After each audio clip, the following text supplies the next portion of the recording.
Consequence Podcast Network. My friendship to all of you precludes my involvement with any one of you. But if you wanna make love, then I do too, and I'll be right there behind you. All in the name of oh, all in the name of oh, all in the name of oh.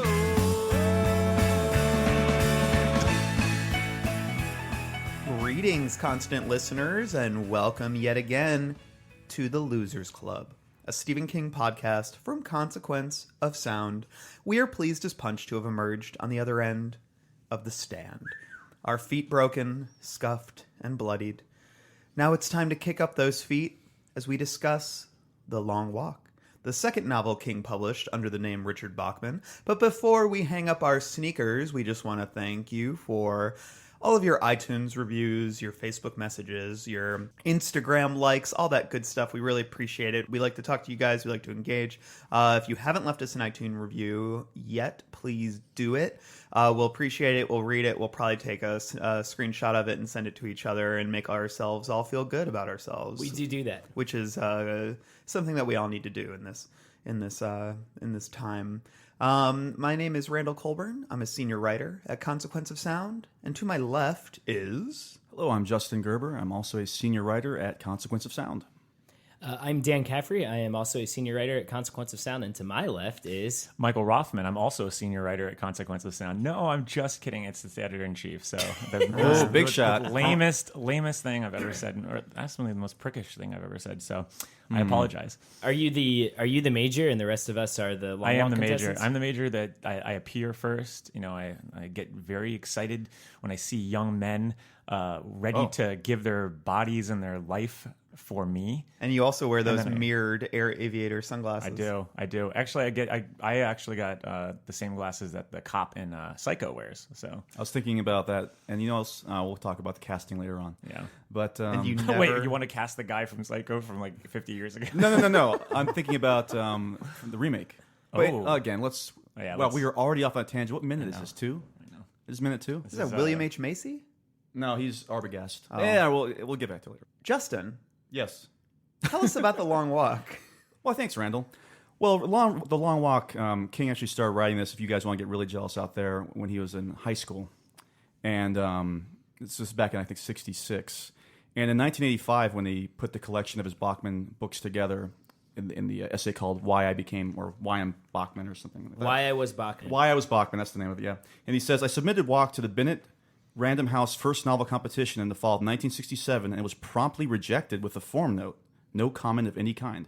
Hurt and depressed, sure that the book must really be terrible, I stuck into the fabled trunk, and he writes trunk in all caps, which all novelists, both published and aspiring, carry around.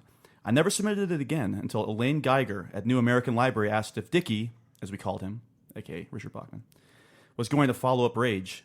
The Long Walk went in the trunk, but as Bob Dylan says in Tangled Up in Blue, it never escaped my mind. None of them has ever escaped my mind, not even the really bad ones. Do you think his agent was like, or not agent, but whoever the woman was? Do you think she said she calls Stephen King up and says, "Can Dickie come out to play?" And that's just this. That's how he knows, and he goes, "I got you. He can come out." And then he just sends her the book.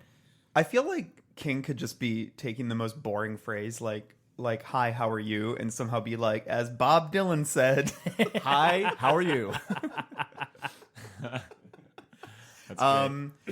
And so, so that's kind of the breakdown. A book that he wrote when he was much, much younger than all of us. And let's have a description of that book. Ah, yes. Don't you see? Don't you see how clear it all is? Not only can you see the future, I can change it. You can change it, exactly. Well, let's read from the synopsis. That's what we tend to do with these book episodes. It's been a long time, a very long time. Yeah, since we're we've like read almost an 2 months. synopsis. Season back into this. Oh my gosh. Well, according to my Signet paperback edition, Not Anchor Bay. not Anchor Bay. Has Anchor Bay released Long Walk? I don't know if they have. I can't. I can't be doubt. sure. I mean, no, I don't think they have. You know what Anchor Bay has released? The Stand. Complete and uncut. Halloween. Did I say Anchor Bay? Is it Anchor Books or it's Anchor Books, right? I wonder if Anchor Books and Anchor Bay are the same thing. Though. They should. They both love horror. They do love horror. And hounds. ships. I'm going to read the synopsis. My first girlfriend went to a high school called Anchor Bay, so you're bringing back a lot of memories. Oh, really? Did she come with a collector's edition of Halloween, the director's, the documentary, and like a little keychain? And Why do you think I dated her? oh man, that's great. Anchor Bay is probably responsible for the majority of my horror fandom from the 90s, I would say, because they brought back pretty Evil much, Dead. A lot of Evil Dead all these editions. movies that you couldn't really find. Anyway, let's just go on. We got the synopsis here. The tagline first. Only death can keep you from the finish line in the ultimate competition of the all-too-near future, the Long Walk. Every year, on the first day of May, 100 teenage boys meet for an event known throughout the country as the Long Walk. Among this year's chosen crop is 16-year-old Ray Garrity. He knows the rules. That warnings are issued if you fall under speed, stumble, sit down. That after 3 warnings, you get your ticket. And what happens then serves as a chilling reminder that there can only be one winner in the walk, the one that survives. There you go. Spooky. I'll read that book. That So actually runs down the concept pretty well, I think. I think for- so too. Yeah. A lot of these synopses are, usually don't do Is- things very much justice. Is it and they have to stay what? Is it 4 miles an hour or faster? Yeah, 4 miles an hour or faster. Which I was trying to actually calculate when I was walking. I actually read this book while I was rocking. While I was rocking? Yeah, while I was rocking. While I was walking, and I was trying to figure out what 4 miles an hour was. I don't really have the speedometer thing on my wrist or, whatever, but I imagine that's got to be pretty fast. I mean, Fast enough to kill you. I walked over here, and my house is about, I think, 2 miles from the office, and it took me about 40 minutes. So that's only slightly, and I was walking pretty briskly, so that's only slightly faster than these guys would have to go for however many Days. hundreds of miles and days and all that. So yeah, that's kind of the hook. Is we're dealing with this. I mean, kind of the real hook of all of this. What stands out is what's scary about this book is the idea that this is some not post-apocalyptic future, but a dystopian future. Yeah, it's funny because I feel like that word gets thrown around a lot, but I think that's Right. the more accurate one because I think dystopian just means that I could be wrong. Society is different in some way than we know it, whereas post-apocalyptic would be everything is broken down. The stand would be post-apocalyptic. Yeah, Dystopic would be more appropriate. Yeah. Well, as Justin said, this was written back in 1966, 1967. So I you have to look at the climate that's around at that time. And, in 1966 is only 2 years after the Civil Rights Act by Lyndon B. Johnson. And right in the middle of the Civil rights movement is King writing this book. And that Vietnam. year, I mean, you have Vietnam that's, going on overseas. And then you have the March Against Fear, which happened with between the Student Nonviolent Coordinating Committee, the SNCC, and the Congress of Racial Equality.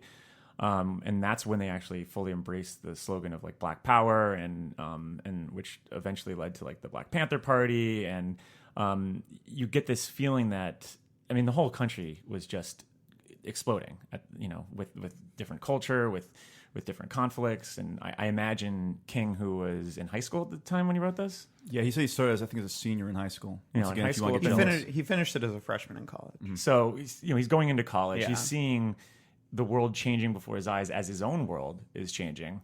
And I think this book, once you get that context, it changes how you look at this book, I feel. When I think, too, King has always been obsessed with the end of the 60s and going into the 70s, or even going further back, the end of the 50s and going into the turmoil of the 60s. We talked about that a lot with The Man Who Loves Flowers. Hearts in Atlantis is hugely about that down the line. And even though The Long Walk doesn't necessarily explicitly reference events that were going on at the time, I totally think you're right, that just the country being in the state of unrest probably informed his tone and his worldview. And Well, just what the do we concept. know about the dystopian world of the Long Walk? What's interesting is, and King does a really good job of he's not obvious at all, especially from the onset about when and where this is taking place. You find it along the way. And I read this a couple of years ago, and I missed so much. Me too. And the second go around, especially, I guess, because, we're taking more notes and we're a little more focused knowing we have to talk about it. Can we talk about a little bit about where this book takes place? The environment. Because I know Randall, I think you found some things I didn't find. Well, yeah, there's little cues that in the book, little hints that show that the world that we're living in is a step removed from the reality that we know in the America that we know. Just one little thing that I noticed is that Garrity mentions that there's 51 states at one point. But Mike, you seem to have some insight into this, I remember. Well, it would appear that there was some sort of energy crisis that happened, and they lost. And it seems that it became a police state because of it. And it's funny because I actually didn't pick up on this, but I saw it just in summaries, and you guys said you did notice it. The idea is also that we lost World War II, and so that does make a little bit of sense because the long walk as a contest, although no one is forced to do it. When you do enter it, I mean, it's very brutal. It's very efficient. It has this half track, which I mean was a machine used in World War II quite a bit by the Germans. So there are these little hints of, oh, everything is a lot more regulated. Everything is a lot more authoritarian. And I totally agree with what you said. And it's funny because I think he actually struggles with this in later books. But the distribution of information is so great in this. I mean, you're so subtle. You're kind of out. You're finding out different stuff as we go along. Like I actually didn't know because does it start off at the main Canadian border and goes south, right? Yeah. And even with that, and I love that he still sets it in Maine, even in this different world, because that just adds this local flavor to it. But even with that, he doesn't reveal all the locations they're going to right away. It kind of unfolds so nicely. Well, there's this idea that the government is this not all watching state, but that you really can't dissent against the government. I mean, like with it's a very Garrity's, Big Brother thing. It is, yeah, because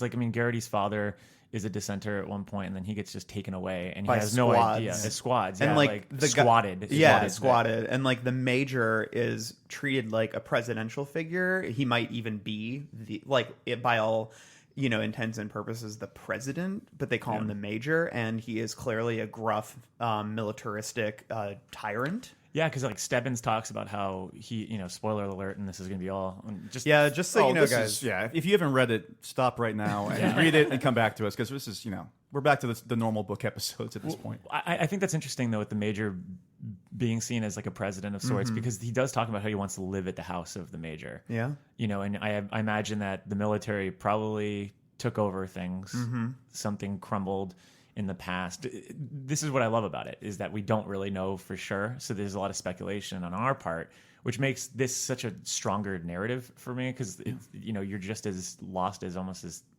And there's also this sense of like, even though the major is a tyrant, when all the boys go up and meet him at the beginning, they're all in awe. Like Art Baker, I remember, is like, I just talked to the major, and then later when they start rebelling during the walk, Stebbins says to Garrity, I believe, he goes, yeah, you'll join in on the little game where you're gonna like make fun of the major, but if he came up to you, you'd still bow, you'll still cheer for him, like you can rebel, but you'll still cheer for him. And that to me, it just hits me so much about I think this entire book, and we'll get deeper into this, is about teenage boys understanding the weight of death, the weight of mortality, absolutely. But also sort of coming into their own as thinkers and as people who are developing relationships, because these are people who they have ideals, but they're not fully formed yet. And it's about sort of like, are you with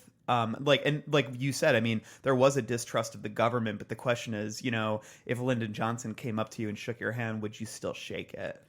Yeah, and I agree. I mean, this book is absolutely more about the participants than it is about, what kind of a society is this in, blah, blah, blah. Because the information that you get really isn't doled out until the last 3 or 4 chapters. I've got a couple things here.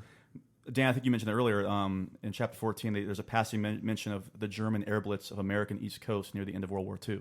Oh, yeah. And there's something else that is mentioned near the end of the book, in which they mention a current New Hampshire governor storming a German nuclear base in Santiago in 1953. So I think maybe there was an invasion by Germany but America ended up winning the war possibly. It's Oh, kind of like, yeah, like makes the big blitz in the UK and everything else, but ultimately Germany would lose the war.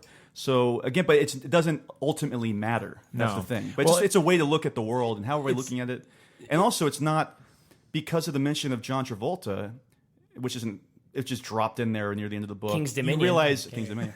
That's right. A T, little man, Carrie. T. How about that? But you realize, this isn't necessarily a future. This is just an alternate reality of the present. Yeah, and I think like all the little details about the state of the world is just King's way of kind of making allusions to what his current state was at the time. I mean, if the whole idea of this story seems to be just a long metaphor for the conscription, or like the draft, the Vietnam draft that was going on at the time, where there's this belief that if your name was called, like, that's it, you're gone, you're probably going to die, And that was an honor. and there was an honor, Yes. though, and I think that's an interesting, obviously parallel. But as Randall said, I think the meat of this is the questions that they continue to ask themselves as they're going on this walk. It almost seems like the walk itself is a metaphor for life, where you go through these conflicts, you see these people, you have these interactions, you start wondering, how long am I going to do this?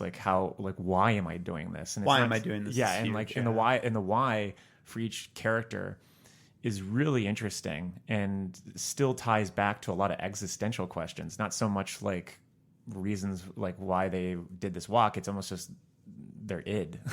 Yeah, Which is kind of interesting. It's funny too, because I like that you brought up the draft comparison, because it's different, and once again that they're not forced to do it, but I think the whole idea is the way their society is makes them feel like makes a certain type of young man feels like he does have to do this. And I think it's McVries, I could be wrong, but in the book someone says to all the other walkers, "Oh, don't you realize we're all doing this because we all want to die?" Yeah. And I don't think that's something that any of them realize when they enter the walk. I think they do want to do it, or they tell themselves they want to do it for the fame and the fortune and the superficial reasons, and that's what society wants them to think. But of course, once you're on this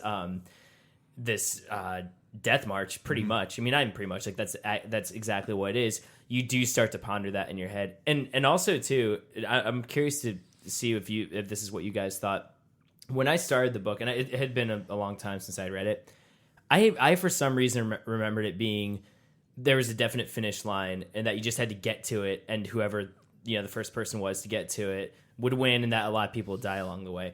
And I don't think they make this clear right in the beginning of the book. I think you have to figure it out. Mm-hmm. Of course, there is no finish line. You just walk until everyone is dead except one person. So it's this march of 99 people walking themselves to death, and possibly 100 people walking themselves to death, because, as we know, the winner isn't in a great physical or mental state. But so did you guys? If you didn't know that going into it, was there a point where you were like, "Oh shit, there's no finish line"? Was that like a big reveal? Well, for me, even reading the second time, there's a little confusion, because there's some passages I can't remember who's having the discussion specifically, but they talk about how it's not fair and that there should still be a runner-up. Mm-hmm. So I feel like maybe there is a finish line, because also I think one of the guys talks about how he saw the end of A Long Walk once. Now I don't know if he was waiting there, like waiting on the 18th hole, waiting for them to finish it up. It was Stebbins, of course. It was Stebbins. He's got all the great information. But so I don't know if there is. Maybe there's somewhat of a finish line. I think there's no it finish just keeps line going until there's. Just I guess one for me, like person. the whole runner-up aspect was confusing. I understand what they meant. Well, by I think that was just a theoretical conversation, and it was like, I think it's McVries, and he says, if maybe there should be, like, the runner-up should just be allowed to live, and he goes, because right now I would just love to just be able to live, but then the thing is, like, we did all this just so we could live. And I think, that speaks to the idea of this whole walk. Like, it begins with like, one of the things that I find so striking is several characters say this, but Garrity really states this, is that when he arrived, the concept that he was moving towards death was a distant one. Yeah. Like, the idea that I could possibly die is not real yet. And it's not real for any of them. And then as they keep walking, so much of, I think, the arc of this story is people realizing that they could die. Mm-hmm. And then then the next realization is that they most likely will die. And then and then I remember, I think a line that really sums up the themes for me is, I think McVries says to Garrity at one point. He goes, "You think just knowing about death will keep you from dying?" Yeah. And I think all of these things like speak to sort of the general mindset of people who were going off to war, and also the question of why am I doing this? And then like Baker says right before he dies, he goes, "Well, I guess I did this because I figured it out. I just wanted to die." Well, it's like that.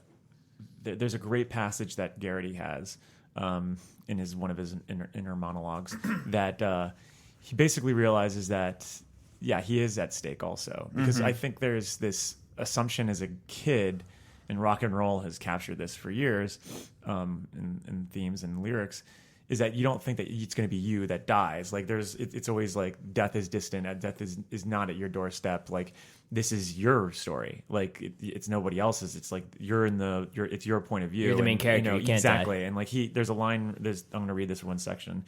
It's on page 191. There was still the unshakable blind assurances that this organism, Ray Garrity, could not die. The others could die. They were extras in the movie of his life, but not Ray Garrity, star of the long-running hit film, The Ray Garrity Story. Maybe you would eventually come to understand the untruth of that emotionally as well as intellectually. Maybe that was the final depth of which Stebbins had spoken. It was a shivery, unwelcome thought. So yeah, it's this concept of like you're not immortal and you are not special. Like you are. I mean, for him especially, since he's walking through his state and everyone sees, he sees his signs, Garrity, Garrity, Garrity. I mean, he is like the celebrity of the group. So there is this. Because he's from Maine, right? Yeah, he's from Maine. So I would imagine that there is some sort of ego on his part where he is like, well, he doesn't really, it's very unconscious, but I could see how that's like that realization for me was just like as a kid, or like thinking about when I was a kid and having those feelings also, just knowing that like, oh, this isn't a movie. This isn't some main story. I'm just some fucking nobody wandering around this world like that's just as open to all the violence and craziness and stakes and conflicts as anyone else. And I think that's interesting. I mean, in a way, this is a coming of age story, which is kind of bizarre when you really think about the matters at stake. Yeah, I had another reaction about that passage, Mike, and it's that he keeps referring to it as the Ray Garrity show, and everybody else is just the extra. I mean, the way the book is structured, it is the Ray Garrity show, and everybody else is the extra. So then you start to doubt yourself. Well, just because we're following this person, does this mean that he's going to live at the very end? Yeah. Or is it going to take the spoiler alert, Joe Pesci inner monologue in Casino, where he does not make it to the end. It just cuts it off. Yeah, and also too, going back to the Vietnam thing, when you sign up for I love what you guys said about the celebrity aspect, because when you sign up for the draft, or if you got drafted or signed up to go to war, you're not thinking. Well, maybe some people are, but I think for the most part, people who sign up to go to war, they're not thinking, I'm going to go die for my country. They're thinking, I'm going to go fight for my country and be proud and patriotic and receive the glory and all that. And then, I'm sure it is. I've never been to war. I don't think any of us have. But, obviously when you get over there, wherever you're going, and you do start to see death, it becomes this real thing. I think because it's a walk and not a run, because if it was a run, it would be this thing where, oh man, everyone's getting physically exhausted so quick. You're starting to feel the physical elements of death encroach upon you. Because it's a walk, I love that because it takes so long for them to get to that point. You start to see it gradually. I mean, the first person doesn't even get killed for a long time. And even when that happens, it's in the distance and they're still kind of thinking, oh, well, that's not me. That's this guy who couldn't hack it. And then, so I love the fact that it's a walk. It just adds this drudgery that is much more punishing to me than if it was something that was more physically rigorous. Well, that's why I think it's interesting that they're all like drilled down to a number. It's very similar to just how war is when you go. I mean, we've all seen Full Metal Jacket. The beginning when they just shave everyone's heads, they give everyone nicknames, and you're just basically drilled down to the same person. Yeah, you're no longer yourself. I like that the prize is sort of this in like it's a nebulous thing. Because I think that's how it is. Like what you said, Dan, the glory. Like I'm going to go earn the glory and I'm going to achieve the prize, like whatever that is. We don't know, and then the prize becomes kind of like it even becomes harder to describe as they go on. They're just, and then but then the people realize like it's not even about the fame and fortune as they're dying. Like, Scram is basically just like, can you take care of my wife? And then Baker's like, can you get me a coffin that's got lead lining in it so rats don't eat me? It's like, they're just like, God, I guess I just want to preserve myself in any way possible. Like, that's the only prize I want. Do you guys think, and I didn't really draw a final conclusion about this, but a lot of them throughout the walk talk about rumors that, even the winner just gets taken out back and shot, or that that's what I wanted to mention too. And that's kind of said offhandedly and it's dismissed. But again, who knows? We don't know, and we don't know because of how it's a sadistic society that we're in at this point. It's also seems to be a commentary. I don't even think he was setting out to do this, but on PTSD, in that you could survive this, but you're never going to be the same. You're fucked. And there's a line about that in the book.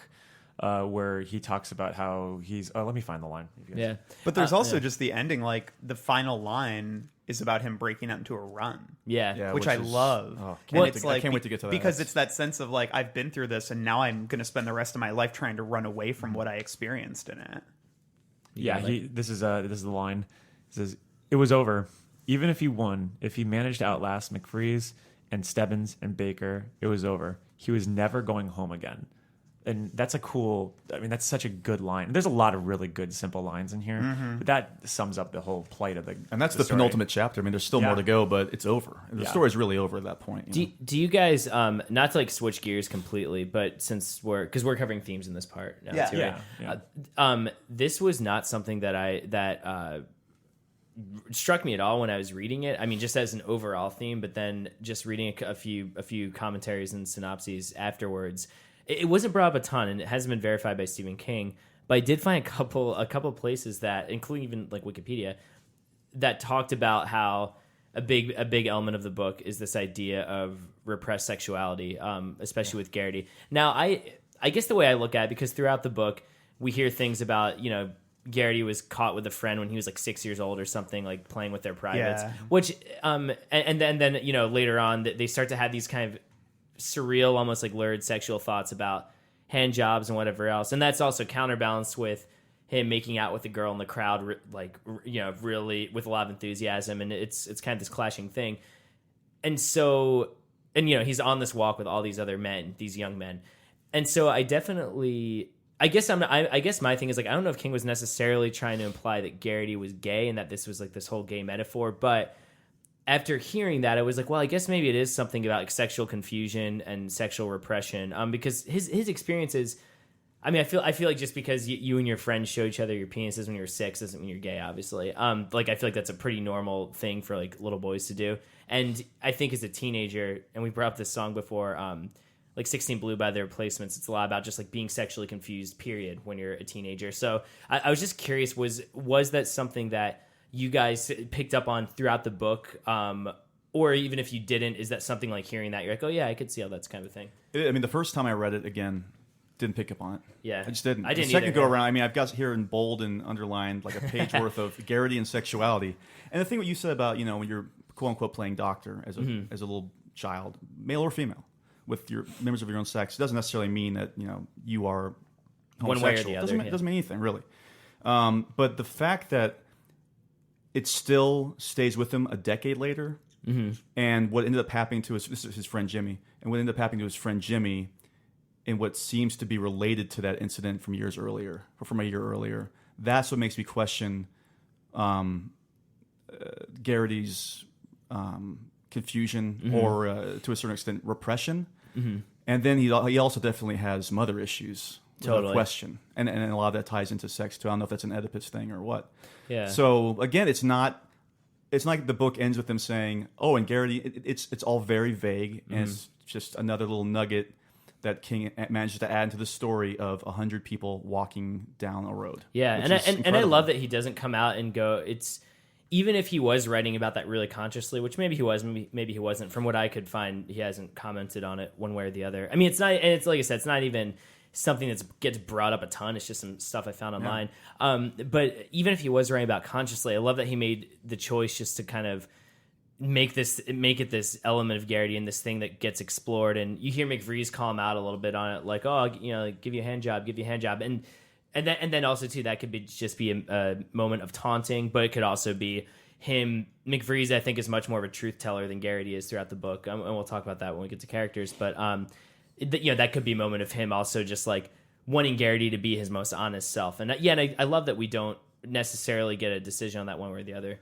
Yeah, I think a lot of it has to do with the times, especially when King was writing it. I think sexuality was becoming a more fluid thing, and people were thinking about these things. But also, these are young guys who have never experienced connection with fellow men this intensely, and I think that is confusing for them.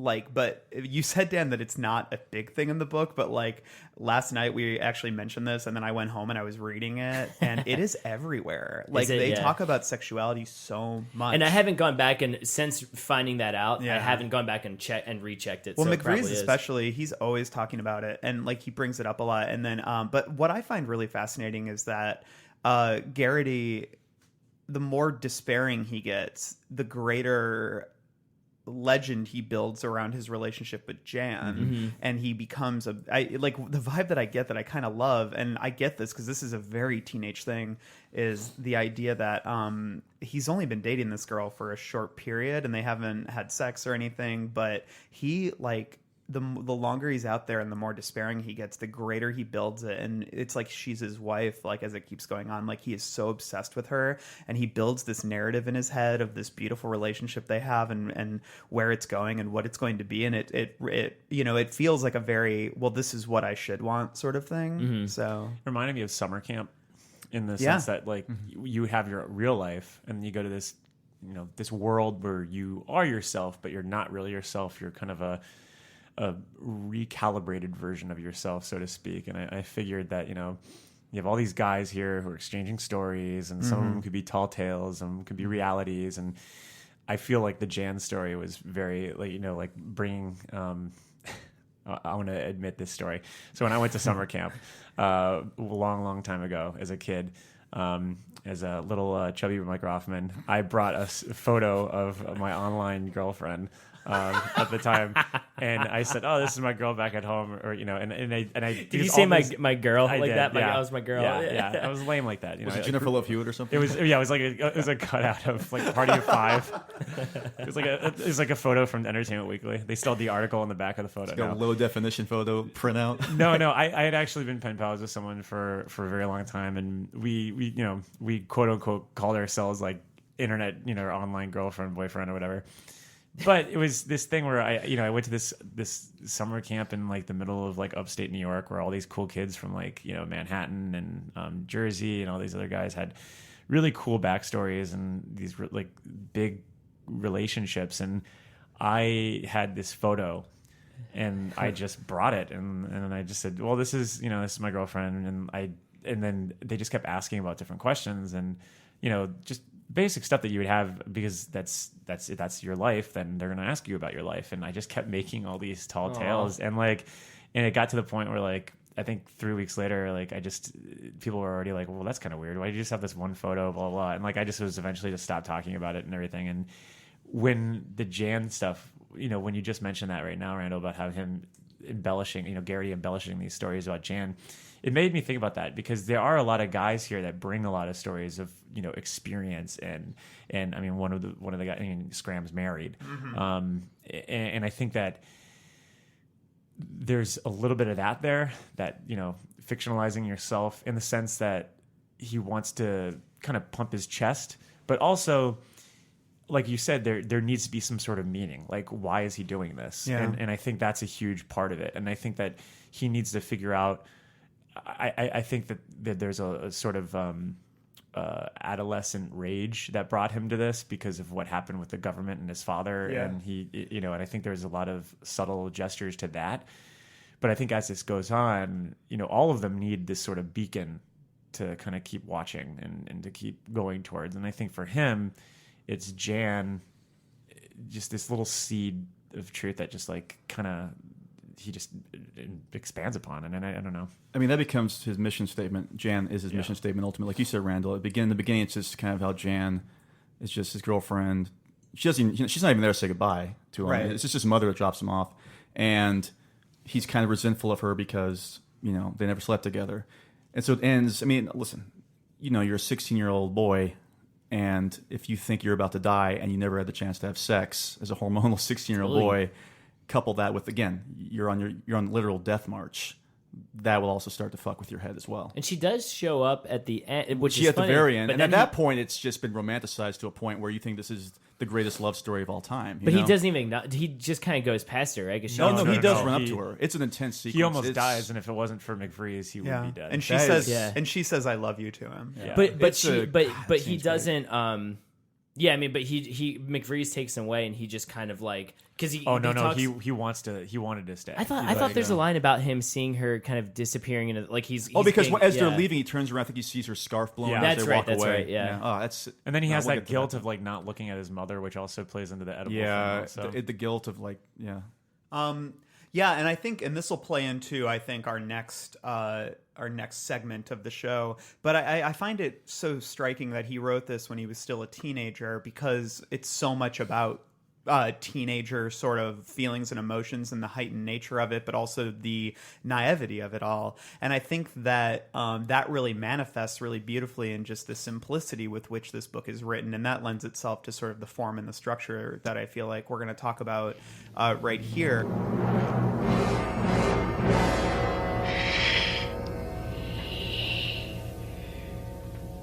Look at me. Look at me, teacher. You know, a lot of Stephen King books, you know, there is a certain, you know, what's the word I'm looking for? Like a structural sort of gimmick to it. Mm-hmm. But here it's pretty straightforward. We just get a series of chapters. We never venture from Garrity's perspective. We always stay on it. And then the chapters each begin with a quote that is more often than not from a game show or something, which I think is a part of a larger idea in the Bachman books, that he was interested in sort of the idea that entertainment and government and violence were all going to eventually merge, which is That never happens. I know, it's so crazy. Like he and like, you know, everybody, and I love the Hunger Games, but it's like it's so crazy because like he was, you know, even I bet you know Suzanne Collins would cite Long Walk as an influence on the Hunger Games. You know, No, it's interesting because I was reading online afterwards that how this book was apparently this huge influence on what we now know as modern YA literature. You know, Hunger Games, kind of the teenage dystopian sci-fi, whatever you want to call it. And it is. I definitely see those connections just in terms of the scope and what the book is about. However, it's much. What I love about this, because I feel like if this were the Hunger Games, all the kids would somehow gather together, rebel against the soldiers, take over. And maybe it wouldn't end well, but there would be some sort of more of an orchestrated which rebellion. is what Collie Parker tried to do, And it doesn't and work. nobody did it with him. And I love Yeah. that. I love that it bucks that. I mean, not even because there wasn't the cliche to buck back then, but I love that where I think the current YA literature really departs from this is that just the sense of hopelessness and the fact that no, you can't stand up against these guys. They have fucking guns on them, you know? Yeah. I mean, it's, you know, again, you look back, a lot of people, when I would describe what this book is, they would say, oh, it sounds like the Hunger Games. It's not. Because the Hunger Games, these people are forced to do the Hunger Games. And then your other YA literature, they are forced into these situations, or they are born into these situations, and that's the end.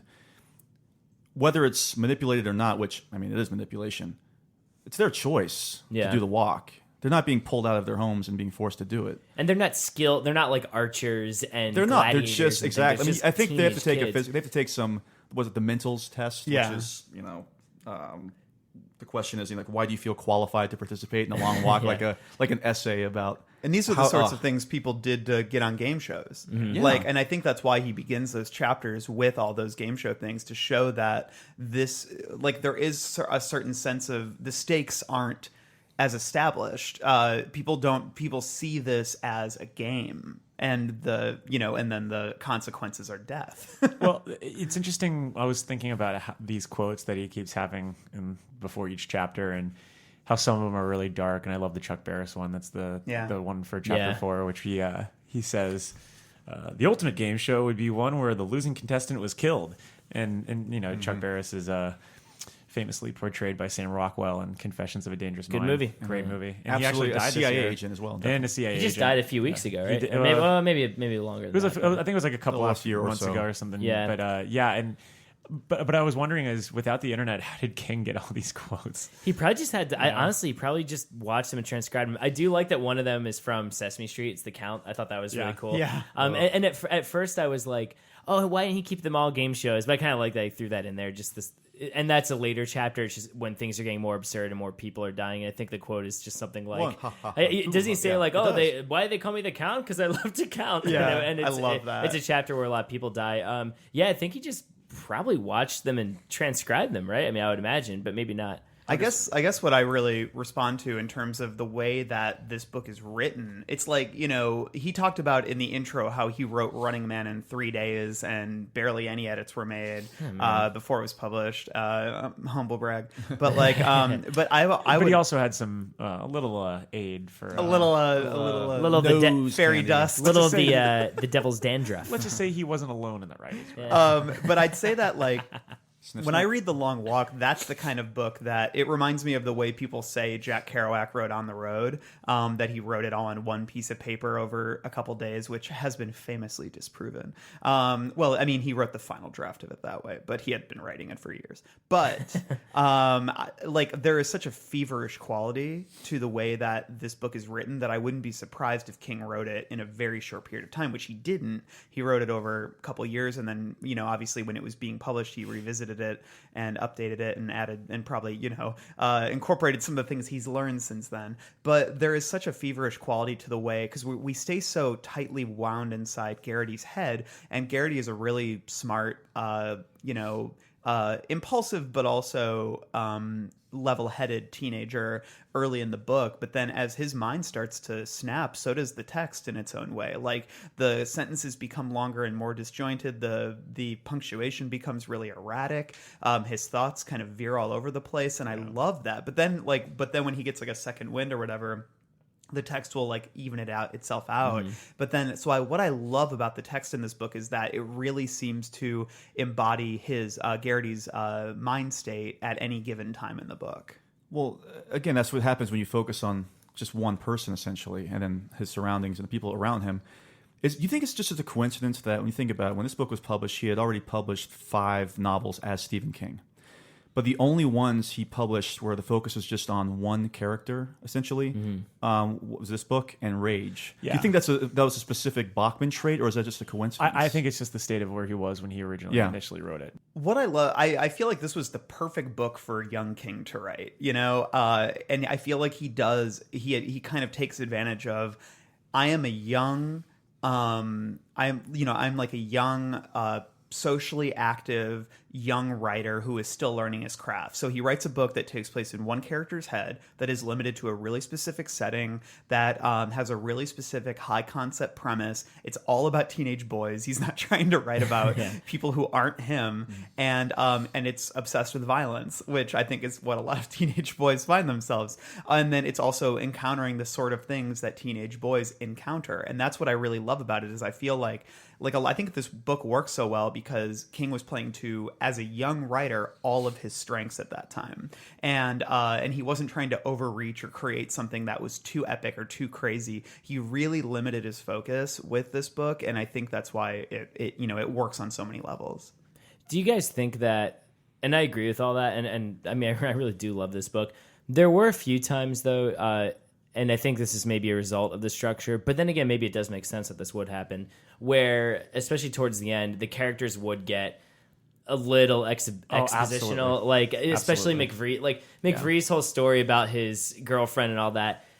I like it as a motivating character trait, especially for a sexually frustrated 16-year-old boy, but it did start to get like a little much, and it was the only part where I started to not like McVree's as much, because he seemed like kind of an ugly neckbeard a little bit to me with how he was getting about it. Well, yeah, but that's how teenage boys are. I know, but I think it was just a lot of information thrown at me at once. And yeah, granted, they are walking and they have nothing else to do really, so of course they're going to be talking about that stuff. But just from like a readability standpoint, there were a few moments where it did veer into that for me for a little bit. And then because King is so good about dispensing the rest of the information about the world, and is very he's very economical with that. Like he doesn't go overboard with the world itself. I think when he did it with the characters, it sometimes just stood out a little bit to me, and just I don't want to say it became a slog at all because it's an easily readable book, but it just got a little bit harder to read for me when it got to those sections. It's specifically towards the very end. Yes. And it's when I think King realizes he has to actually answer some questions of what's going on in the world. And I think because, he does such a good job painting this subtly throughout the whole book, but at the very end, there still is a lot of like, well, we have absolutely no idea how these guys are here. Yeah. And so like, there is like my notes for like on page 292 is like, man, King really doubles down on exposition here. At one point, like he's like, McFreeze says, "Sure, they draw the names out of that cocksucking big drum, big TV spectacular." And then Garrity's like, "Yeah, the major draws the 200 names, but the names they're all announced. You don't know if you're a walker or just a backup." And it's just like, wait. Well, it's also like, who are they talking to? Yeah. And these guys, they already know that. Like, they don't need absolutely. to. Yeah, it go. I always laugh at what, because I just reread The Shining, and I always laugh at what you said on that episode about Exposition Watson. He's like, "Oh, there's this one woman, tits down to her knees. Holy shit, I can't believe." And it's just like they keep going, and you're just like, just cut it off after that first word. That's all. Yeah. My criticism of what you were talking about, especially with McFreeze, both of you were talking about with McFreeze, is I don't mind that reveal that he's not as good a guy as we all think he is. Like you said, who said he was a neckbeard? That was a perfect definition. Milady. It's just the whole why won't you be with me? I'm a nice guy. And there's a whole bit where they kind of he kind of cuts himself off in the conversation, but does he? It's not clearly defined, which I really love. Is that he kind of doesn't necessarily attack his ex-girlfriend, but he kind of does. He grab her though? Does he attack her in that way? Does he grab her? Because right before she slices his face, so I don't mind that reveal, but it's like the 2 pages worth of exactly. So I was with my girlfriend in my apartment. Here I was. All right. There's also, does this ever bug you about his books? And I know it's because we're getting, we've read a lot at this point. Yeah, we're getting into the nitty gritty. The thing that really bothers me at this point is, and maybe it's because we just finished The Stand also, and there's a lot of this, is the foreshadowing always seems to come to fruition. It's like the Chekhov's gun. He like treats it like that, where, if he lays the seed early on, it has to sprout. And there is so much like not so subtle foreshadowing in this book that for a while, like I liked it at first, but like, when you hear Scram cough, you're like, oh, he's going to get a cold. And then 3 pages later, yes, he gets confirmed that he has a cold. And there's just a lot of like gluttonous foreshadowing for me that I think really works like in later Stephen King books, but in this one it was just so like, because it's so linear and then you have to follow this certain path. But there are certain instances where like, Scram coughs a certain way, and then Garrity's like, oh, that sounds like pneumonia, and then literally the next page it says it's pneumonia. Like, it's just, like that stuff it just got annoying to me for a while, because it was just like every instance it's just it's like watching a TV show and then a character does like some sort of turn or whatever, and you're like, oh, that's kind of weird, and then the next thing like comes back to call back like 45 minutes later, and you're like, oh, duh. Like, usually there's like a finesse to it. I just didn't think it was as finessed in this book. I think you hit the nail on the head when you said it's because it has the structure that we all love, this very self-contained, simplistic, linear structure. But because of that, we all know where this is headed. Like, if you say we're never going to see a character again, we know it's because they're going to get shot or get pneumonia. They're on this thing where they're already dead. Whereas in The Stand, where they, when Dana Jurgens rides off to be a spy, they say, oh, and they never saw her again or whatever it is. Because the narrative is so sprawling and we don't quite know where it's going to go in terms of direction, it could be that she ends up going to California at the end, and they don't see her. It could be because one of them is going to die and not the other way around. And there are just more options, I think. And because this has such a it's like I said, so self-contained, there are only so many options for these guys. They'll get shot, they'll get sick, they'll rip their throat out, which we'll talk about in the cemetery. But so I think because we are stuck with the same group for a while, when the flaws do come, even though they're pretty forgivable, and I still love this book, you just notice them a little bit more because you're in this bubble. Well, there is like some great uses of foreshadowing. Like I think the most of the stuff that was Scram, I think it's just because we just read The Stand, and anytime anybody sniffs or coughs, we're like, red flags go up. So there's that, but the pneumonia revelation, and then the fact that he ties it to the death of his younger brother, literally like another page or so down the road, is just that it just seems so like easy to do. But there's one passage that I did really like, that's early on, and it involves Curly. And King writes, Curly began to force himself faster. He was panting a little, as much from fear as from his exertions, Garrity thought. Garrity lost all track of time. He forgot everything but Curly. He watched him struggle, realizing in a numb sort of way that this might be his struggle an hour from now or a day from now. It was the most fascinating thing he had ever seen. It's like that stuff where it's like more subtle, and it's more thematic than it is actual specific details is more interesting to me than when you're obviously just gonna like you're basically throwing out like teaser trailers. The guy who talks about pneumonia is going to get pneumonia. It's like the equivalent of in The Simpsons where it's a Rainier Wolfcastle movie, and I think it's like a spoof of Lethal Weapon. They're sitting at the bar together, or the diner, and the one cop's like, oh man, I'm retiring tomorrow. My wife's going to make the biggest roast. My boy's going to graduate school, and he gets shot like right afterwards, So it's like that kind of thing. There's some other like more subtle foreshadowing. Shuttle foreshadowing. I'm interested in all three of your takes on this. Stebbins says this to Garrity halfway through the book. So when he's finally opening up after he's been quiet for a while. And they talk about burrowing. And he says, how far do you burrow? Speaking of Stebbins, did you wear a purple shirt today in honor of... I was telling Dan before we walked in today, yeah, I'm reading my breathable purple shirt because I knew how hot it was going to be today. Okay. It's 90 degrees here in Chicago. Yeah, if you guys and plus I had $20,000 on Stebbins winning, so, If you guys hear us... You came really close. If you hear us breathing in here heavily, it's because we're all fucking baking in this room that we record in, which we love, but it's very hot. But as a matter of fact, let me cut myself off and let's go... Can we talk about the hints? Did you guys write down the hints that were given throughout the book? Like the specific hints about what... I wrote down some of the hints. Wait, do you mean like who is going to win? Or, yeah, because along the way, somebody would say, "Oh yeah, don't forget hint number 3 is this," or hint number 4 is that. Yeah, gotcha. No, I got 5. I did not write them down. I got 5 of them. So let's go over this, and we'll get back to what I'm sure is going to be a brilliant take on foreshadowing and burrowing, guaranteed. Hint number 3: do not repeat. Do not wear sneakers. Was a hint. See, I'm wearing sneakers right now. What are they wearing? Though? Yeah, that's what I was feel like. wondering. Are they wearing like tight boots? Whereas that way, Stebbins it's so is wearing moccasins. Yeah. But he takes them out though, like later on. Isn't he like carrying them, and later on he takes later them on out? he puts it on. So what are most of them wearing? Like, because I would wear sneakers walking. You would think that's the case, right?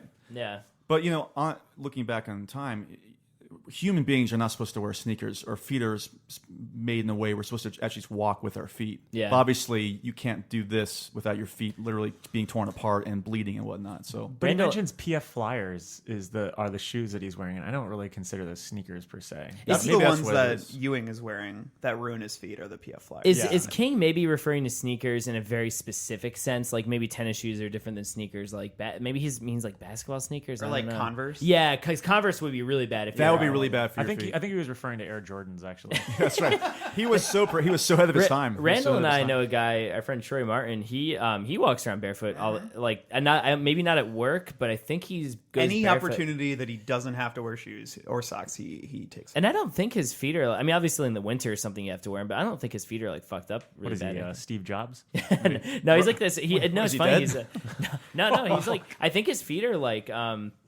We should get Troy on here. Ask him. I think they're good. We'll post some photos of his feet. Yeah, Troy, if you're listening, I know Troy does. I think he likes some of our posts on Twitter. Maybe he does listen. Have you invited this filthy hippie to your house? No, Troy's great. He's not a filthy hippie at all. I mean, I just hung out at your house all night last night. I don't need Troy's nasty feet all over the place where I was. Yeah. All right, okay. We love you, Troy. Speaking of Troy, hint number 6: slow and easy does it. Sound advice, right? Yes. Okay. Hit number 10: save your wind, aka breath control. Stop talking. Yeah. That's an interesting point. And they never shut up. Do you think? Let's talk about Stebbins for a second. Do you think he made it as far as he made it not because of his physical attributes or lack thereof, I guess, really, but because half of the walk he does not talk? Yeah. I'd say so. I mean, I'm a fast talker, so I'll get winded. If you're sometimes just focusing on in and out and walking one step at a time, as opposed to just kind of being distracted and talking and really getting worked up. I mean, these guys get worked up, especially as it goes along. But wasn't he posturing the entire time though? Because at that one point when he admits that like, I'm like when he actually does call him on his bluff, because he starts think- noticing. Yeah, but like, what I'm saying is, do you think? I mean, I think he would have quote unquote bought his ticket earlier had he not been quiet earlier. Because I think he's so Yeah, far, yeah. and that's so far down the line. I think even with him doing well, it's just like they're all fucked at that point, right? And they talk about it too. It doesn't. I think it's. I can't remember if it's Garrity or McRee's in their conversations talk about how it doesn't matter how fit you are at all. Ultimately, it matters how long you can go. It's the tortoise and the hare thing, Look at Scram. Yeah. Scram is a perfect example. You can't predict pneumonia. He's You a can foreshadow pneumonia, but you can't predict it. Hint number 12: wear athletic socks. Sound device. Yeah. You don't wear dress socks for this, right? wearing like black gold tipped black dress socks. You know, the socks thing reminded me of World War One, because one of the most common things shipped and requested by the soldiers, at least those that were in trench warfare, were socks. Because they, obviously their boots are just stuck in mud the whole time, because that's how they got trench foot fast enough, because the socks would bleed through, to get wet. And then the soldiers would take them off and then just not have, socks on at all. And then they would. Doesn't There's more allegory right there for the whole war. our Wear old socks. friend Stu Redman, aka Gary Sinise, aka Lieutenant Dan, in Forrest Gump says, "Keep your feet dry." OD Green, but and he throws them he tells them to wear like this. Oh yeah, I specific love type the of sock. socks bit in Forrest Gump. Yeah, I do too. I like in Saving Private Ryan where they use it to make sticky bombs. Oh, that's true. And then that one guy tries to throw the sticky bomb and then it blows explodes. up. Oh, it's awful. Good movie. Hey, you know what? 10 out of 10. Saving Private Ryan. How about that? I would agree. Hint number 13. This is the last one I actually have. Conserve energy whenever possible.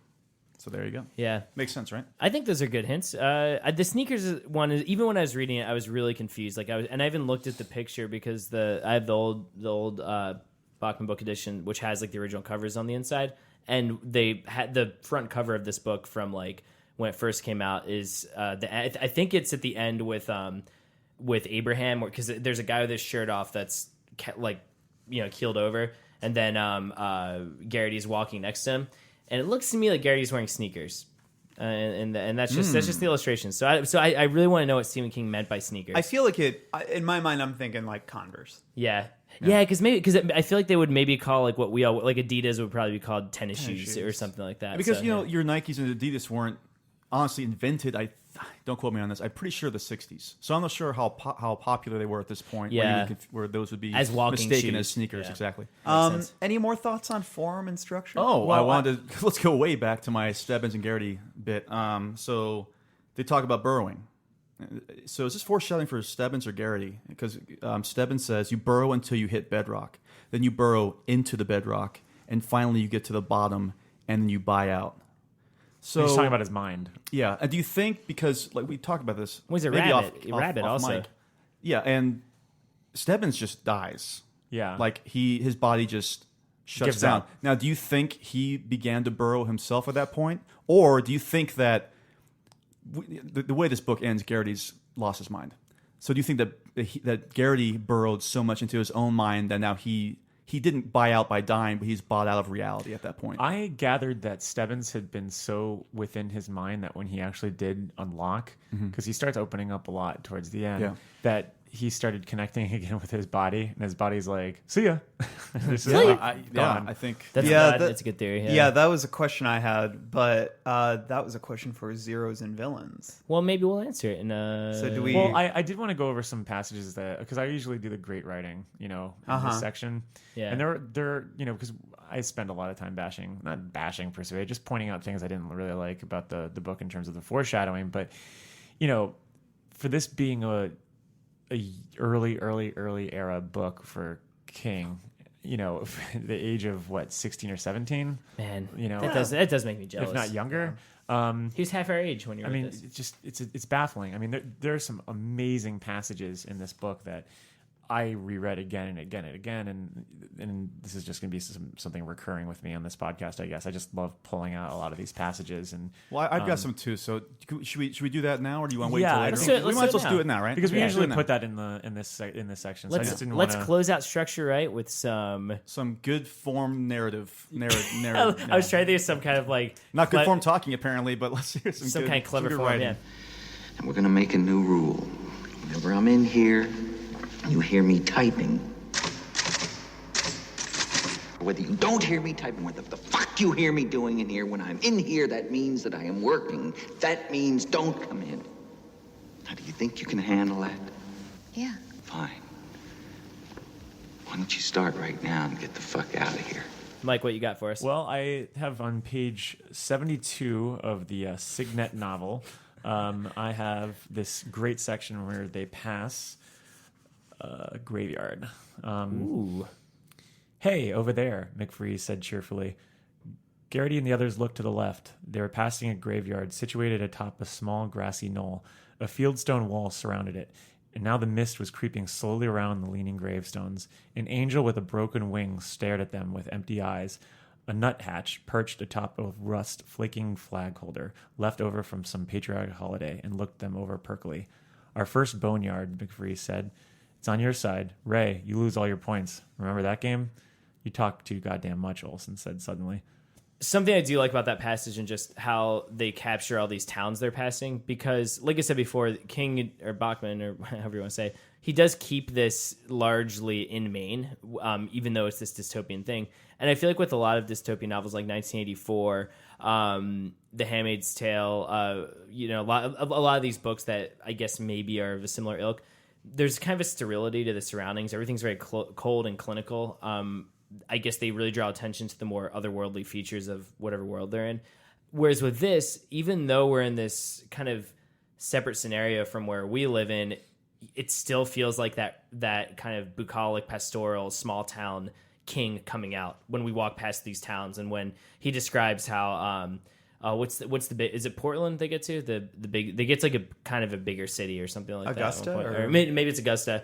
I love that it's still this dystopian novel, but he's still describing it with that kind of that working class nature that he has. Well, there's like gorgeous parts where you see that there is humanity still left in this world, and the only one that I can actually see that actually appeared to be like just classic American portraits was like on page 103, where it says they passed under a short string of Mercury streetlights, though through a closed and shuttered town, all of them subdued now, speaking in low murmurs. In front of the shop well, near the far end of this wide place in the road, a young couple sat asleep on a sidewalk bench with their heads leaning together.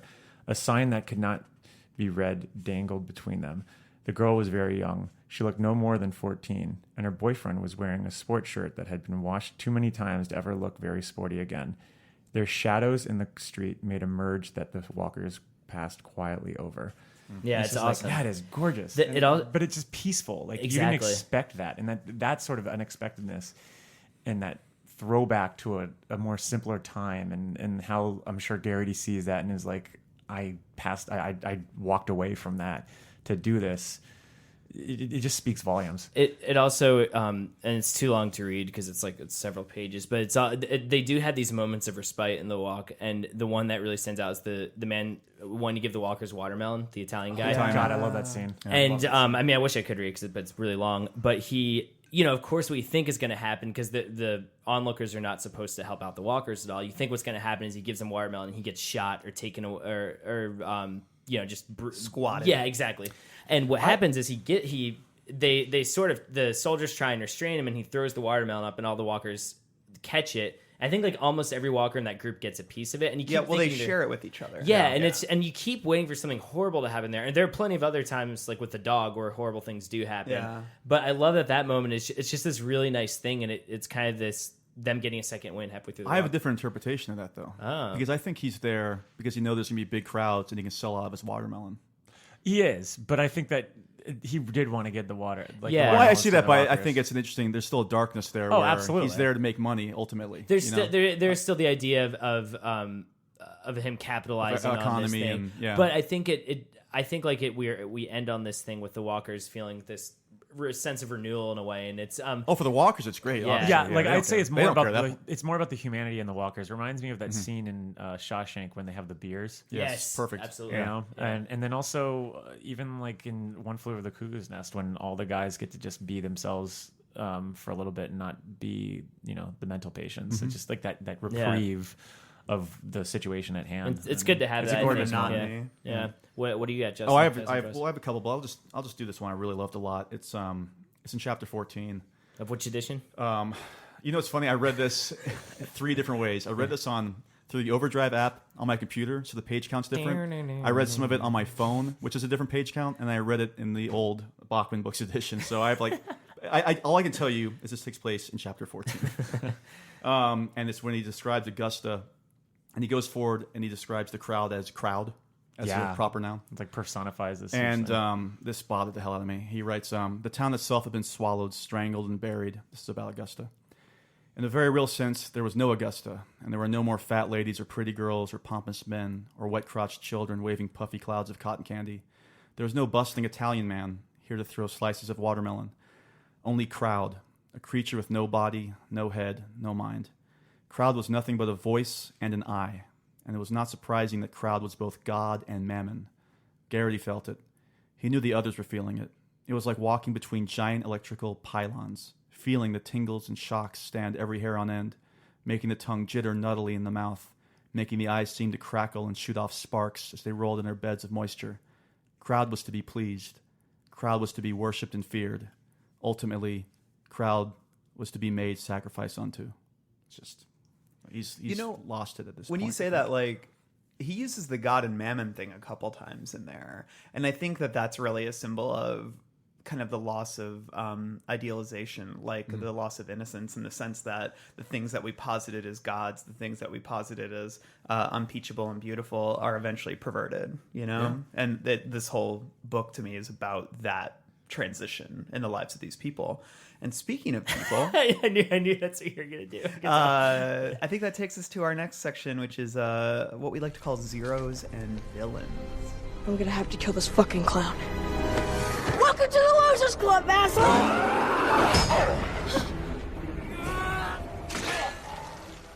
Okay, there's so many characters. Yeah. Why don't we all just kind of go around and say, and we can just discuss. I have a few specific questions related to character, but why don't we all just kind of go around and talk about, one or two characters that really stood out to us? Because I feel like we get to know so many interesting people on this walk. So I've got about 85 notes on like 50 people, but for me, initially it was McVrees, who I still love as a character, but for me it's Stebbins. And once again, I'm representing Stebbins today with my purple shirt. Wait, but he had purple pants. He did, right? but I didn't want to wear pants. It's too hot out today. Yeah. So I'm wearing the color purple. Obviously represents my love and affection for the great Stebbins. Prince. I love the characteristics of early on. He's quiet and he's just eating his jelly sandwiches, which sounds so disgusting. Thinking about like walking and eating jelly sandwiches in hot weather. It reminded me of when I was in kindergarten once when I was in kindergarten. Before you repeated it? I did actually repeat kindergarten because I was too young to be in that one class. But I remember sitting outside in like the Florida heat. And there's this like girl that had she was like unwrapping a sandwich. It was like 90-something degrees outside, and like she was eating like Cheetos, and the sun was just pouring down on this picnic table, and she like undoes this wax papered sandwich, and there's this peanut butter and jelly sandwich, and it looks dry as hell, and she's just eating it, and like I just couldn't. It just made me so sick to know, like, how could you even eat anything right now? Like during this, it's disgusting right now. With the Stebbins jelly sandwiches, that's like all I could think about was this girl just eating these. And then they have those tubes that they get every day too. Oh yeah, and it's always like pork flavored toothpaste, or it's disgusting. Yeah. Anyway, yeah. But no, it is absolutely disgusting. Back to Master Stebbins. Monsieur Stebbins. I just love how he's also there, and usually, it's like you said, Captain Exposition, or But I love his exposition in this, and we learn later on why he knows so much, obviously. But the story he tells at the end of chapter 4 about witnessing the end of a long walk. Oh man, that's the best. Is I don't read the whole thing, but can I read a little bit of this here? He talks about how there were only a couple people left in the long walk when he was a child and was watching it happen. And he talks about how one person fell to his knees, and then the victor crawled over to the other boy and put his face in that big blonde kid's shirt. Then he started to say whatever it was he had to say, but we couldn't hear it. He was talking to the dead kid's shirt. He was telling the dead kid. Then the soldiers rushed out and told him he had won the prize and asked him how he wanted to start. He didn't say anything to them then. He was still talking to the dead kid. He was telling the dead kid something, but we couldn't hear it. And it's just something so unrevealing about that tells me all I need to know about the long walk itself. And that's actually a great piece of foreshadowing. Exactly. I was just going to say. That's a great piece of foreshadowing because, we don't know what the circumstances are there. we happen to know what's going on in this long walk, but that's all. And I think that's just it's weird. And I do like that piece of exposition. I do have an issue with Stebbins at the end, though. The whole that's my next thing. Being I'll let you talk about it. But it's not so much the fact that it's revealed he's the Major's son necessarily. It's the way it's written. Mm-hmm. It's written very histrionic. Yeah, it's in italics, and it says, how come I know so much about the long walk? I know about the long walk. I ought to. The Major is my father, Garrity. He's my father. Yeah. And it's like, why can't they just said the Major's my father, and then end of the chapter or something? Exactly. Like that? It's very off character as well. And it does get to what Mike said about It reminds me of. Soylent Green is made of people. That's people. Do you know the part in Fuck the Police? When it's like, fuck you, like when everyone goes nuts, like off the stand, and it just totally goes off course of the song. It reminded me of that. Just like, wait, what the hell's going on? This is like, this isn't the song anymore. Or it's like the older brother in Texas Chainsaw Massacre, like yelling at what's the guy with the scar on his face? Yeah. He's like, you little, I told you to get back there. It's like, very, what the hell's going on with this? You read it like, we're almost done with the book. And you really did a good job with this character, and all of a sudden he's like. And the thing is, look at me. I don't mind him getting emotional because it's like Mike said earlier. I hadn't thought of that, but I think that makes total sense. Of once Stebbins actually does connect his emotion and his soul and his mind with his physical breakdown, that's when he fails. Yeah. But it's just the dialogue itself. All we need, if he says the Major's my father, we all of a sudden get why we already get that the Major doesn't acknowledge any of them or acknowledge them in that way.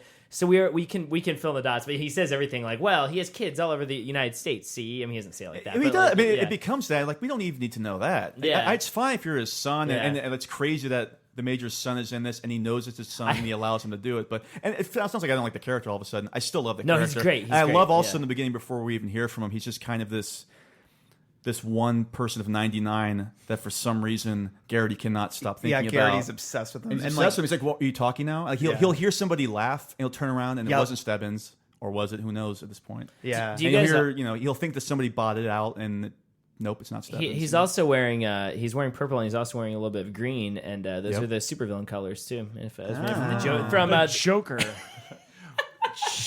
It is legitimate. What I found interesting about Stebbins, because I spent a lot of this thinking about the teenage ideal that we are above death in a way, that we're going to live forever. And I think like with Stebbins, what he was sort of riding on was, even if the Major doesn't realize it, like in his mind, he feels like he has royal blood, and he feels like he can't die. Like he's so cocky because he's like, I've got the Major's blood in me. And I don't know, it just, that really struck me as his cockiness was really born out of a sense of privilege, I think. And then I think I think him opening up about it in the end was him abandoning that cockiness. Well, not abandoning it, but losing it and losing that sense, like realizing that he is on the same field as the rest of these guys. And because like the one thing I really struggle with in this book is and we'll talk about this later too, but is the simplicity of McVree's death and the complete lack of build up to it. Or we can argue that. Or and then Stebbins' death, which I feel like comes out of nowhere. Yeah. And so, Mike? Well, with Stebbins, he reminded me of Glenn Bateman. In a way that I feel like King used him as like a vessel to function, to funnel his own thoughts and theories and themes about the book, in the story and the narrative at hand. And it's like on page 236, and Stebbins says, "It's amazing how the mind operates the body," he said at last. "It's amazing how it can take over and dictate to the body. Your average housewife may walk up to 16 miles a day, from icebox to ironing board to clothesline. She's ready to put her feet up at the end of the day." Exactly. But she's not exhausted. A door-to-door salesman might do 20. A high school kid in training for football walks 25 feet a day. 25 to 28 a day. That's in one day from getting up in the morning to going to bed at night, Stu. All of them get tired.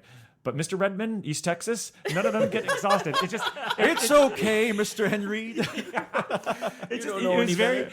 For some reason, I imagine like Ray Walston in like purple pants, like walking around. It's okay, Barkovich. But it is very. It's that I feel like King has those characters in every one of his books. Yeah. You know that, and you could find him in Salem's Lot. You could find him in The Shining. It's Matt. It's Matt in Salem's Lot. And even in The Shining, and almost like Dick Halloran. Right now, even little sneak peek. We're in the Dead Zone right now too. Even the way the doctors get to, they describe everything to Johnny. It's like, and those are some of the parts I struggle with sometimes. I like it with Stebbins because I do too. That plays into the whole mind-body connection, but sometimes in King novels, like there's a part in The Shining where it's where Jack and Wendy are laying up in bed, and she keeps asking him about like psychic powers and like all these things, and he's like, "Well, babe, I think it's like this, blah blah blah." And I'm like, "Come on, yeah." I think if Stebbins had wrapped his arm around Garrity in the beginning and said, "Don't worry, stick with me. I'll tell you all about the long walk." I got this thing figured out. That would have been more annoying. But the way it was unveiled. And I thought, honestly, from the beginning that he was just going to be quiet the entire time. Yeah. And that was going to be the haunting presence. I actually thought for a little bit, because he only talks to Garrity for a while, I thought maybe I'm so glad it wasn't this. I thought that it was going to be like, he's a figment of his imagination or something, which would have been horrible. But his death does bother me. And all he says I feel is it was rushed. He screams, "Oh, Garrity," grabs his shirt, and then just dies. It feels so perfunctory to me. I don't understand it. I disagree. Yeah, tell us, I please. think it kind of goes back to that first story we hear Stebbins tell, in which the runner-up just throws his arms up in the air and dies. Yeah. I think it's just an instance of the human body can only go for so long. I mean, that's the whole point of the long walk. Everybody's going to die except for the last person. And you can trick yourself into thinking it's going longer. Yeah, exactly. And I think just earlier wish on there was more of a trigger. Yeah. But I think even that too. would have seemed for me, in terms of the narrative, it would have seemed too... I'm trying to think of the best wording for this. I like what expected for it to be some big... Like, if you had given... McVries or Stebbins the Olsen ending, which I love, but it would have seemed like, here's the climax. Now these people are going to have the most craziest ways of going out. No, I didn't want a crazy death. I think the problem is that it happens literally like only a page or two after McVries, and you don't really get the. I mean, you have these two characters that have been built up together this entire time, and you really only get like a page or 2 pages at most of Garrity and Stebbins alone, and I think like.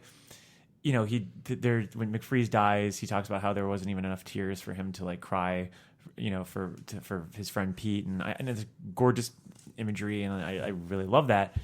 But then it just ends like literally like only a few pages after that, and I feel like he did a disservice to himself not having at least just a chapter with Stebbins and Garrity together, and maybe somebody could argue that at that point there's only 2 of them, so just one of them is going to give because they're so close to being done. Which is kind of like the original story. And I can see that, but I think again there could have been some more finesse, because I do think it happened so suddenly and it's just weirdly orchestrated. I'll just say that I like what you said, Justin. I feel like the key is in the third part is called the rabbit, and you were talking about the idea of burrowing into the mind.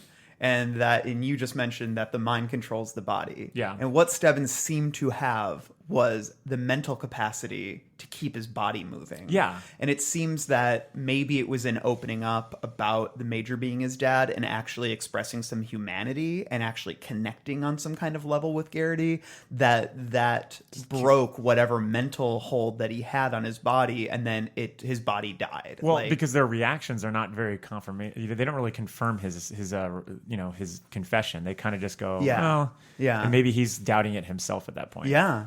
It's like, it seems that he's so confident and so cocky and so spare, and there's no humanity to him whatsoever. And maybe that's why all those lines are italicized, because he's being real for the first time. He loses his superiority at that point. Yeah. And I think when he lets it out, and the whole reason he did the long walk initially was so he can go up to the Major at the end and say, hey, I'm your son, and I did this.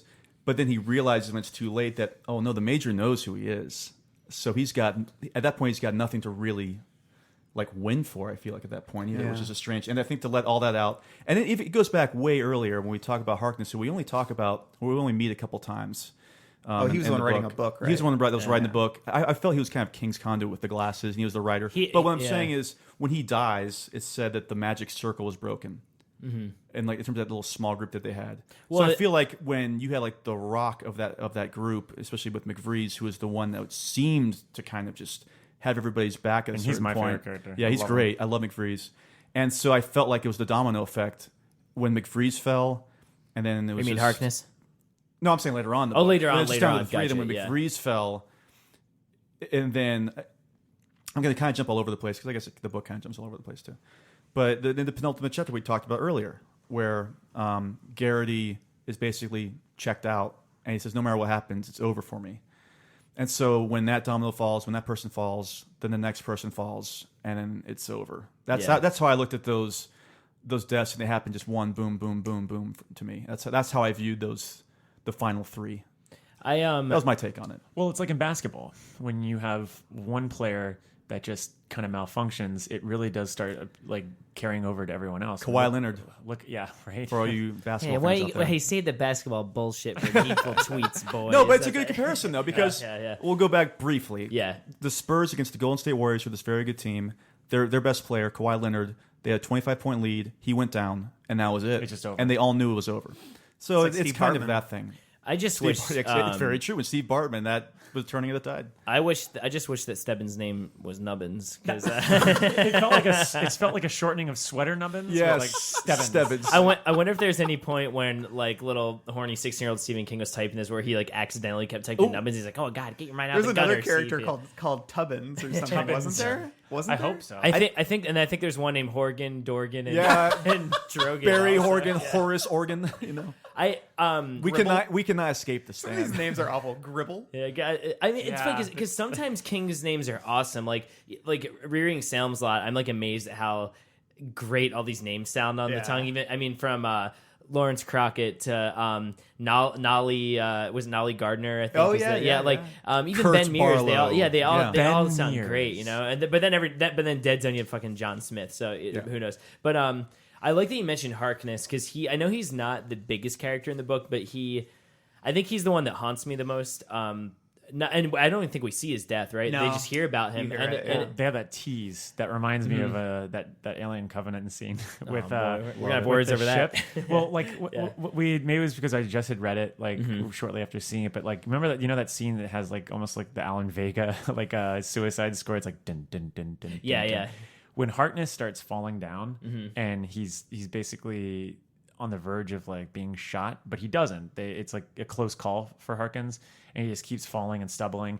The way that King writes that scene is so like that's you're right just, because the way he flashes and like it's almost like I've never really seen this happen where it like almost like everything went into slow-mo like on the page, and the way he's doing like the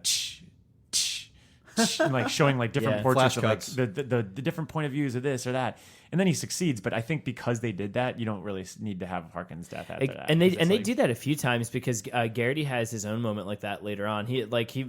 King is able to make the idea of these guys just falling down and getting up repeatedly really scary. And also too, what you said about the circle breaking, I love that because once again, Harkness, we're introduced to him as this very friendly kind of.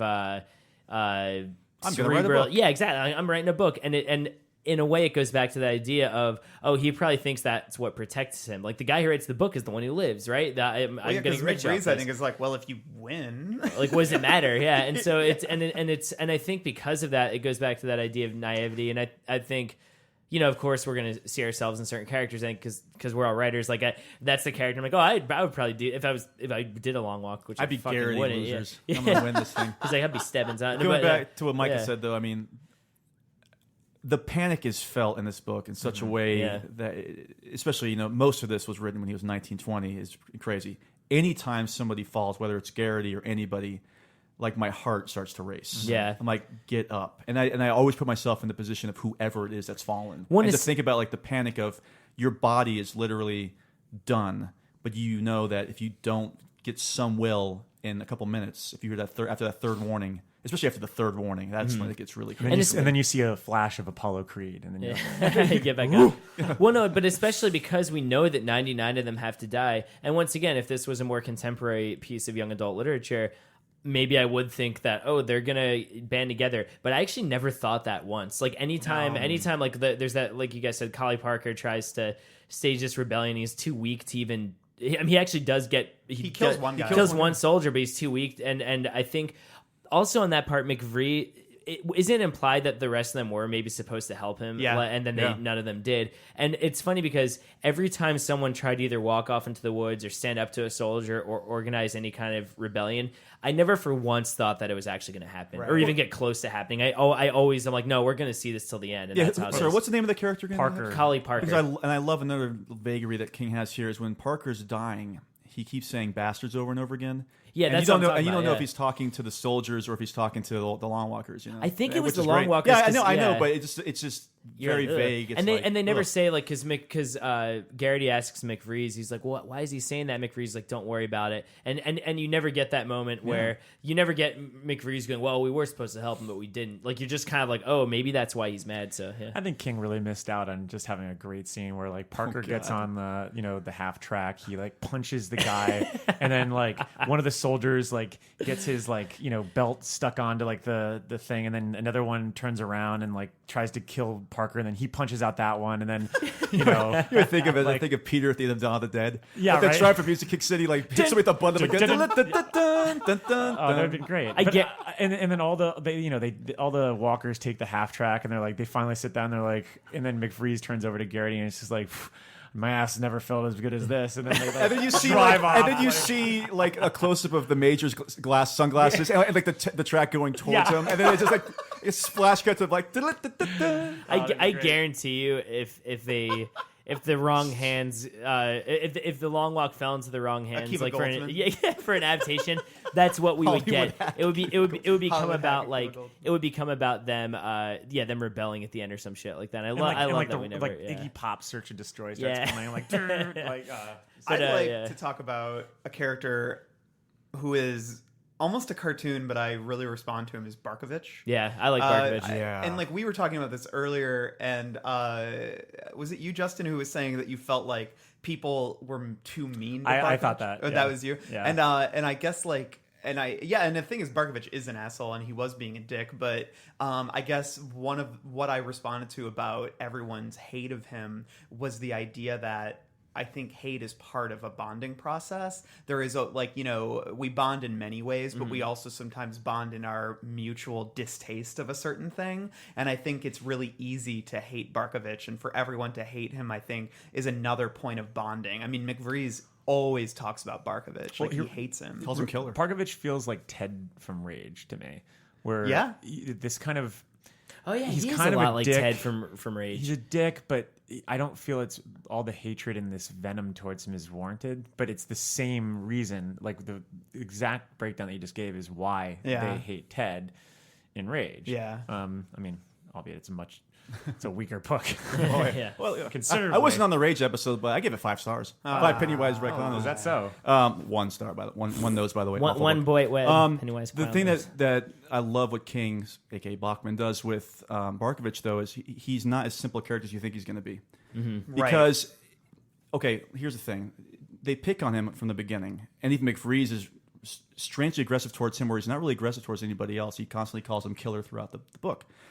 So by the end, though, Barkovich is getting to the point where he is bragging about how he's going to outlive everybody, Dance on their graves. Dance on their graves. But did the other Long Walkers create this character? Was he always going to be like that, or did they drive him to this point? Because at one point, I know Garrity does say that Barkovich is crazy, but was he crazy from the onset, or did this constant mistrust and anger push him over the edge? I think he was like just a little dweeb, and Yeah. he came up to them and was like, "Hey guys, I got a plan, you know." Yeah. And then he did that thing where he sat down for 2 minutes and then got his third warning. He was like, "Got a little rest in. That's part of my plan." And they're like, "Now you have 3 warnings and we just started." Yeah. You idiot. I mean, I think that they were I think that he was easy to pick on, and then it turned up his defenses, and that he became really defensive, and then in a situation like that, and especially a testosterone fueled situation like that, and he's clearly the dweeb, I think he was lashing Do you think out. he was a dweeb though? I mean, I always That's the vibe I got. I almost got I that think it he was was a tough- more of like a. I got that he was more. I don't know. There's this very specific type of guy, and I've known a few of them in my life,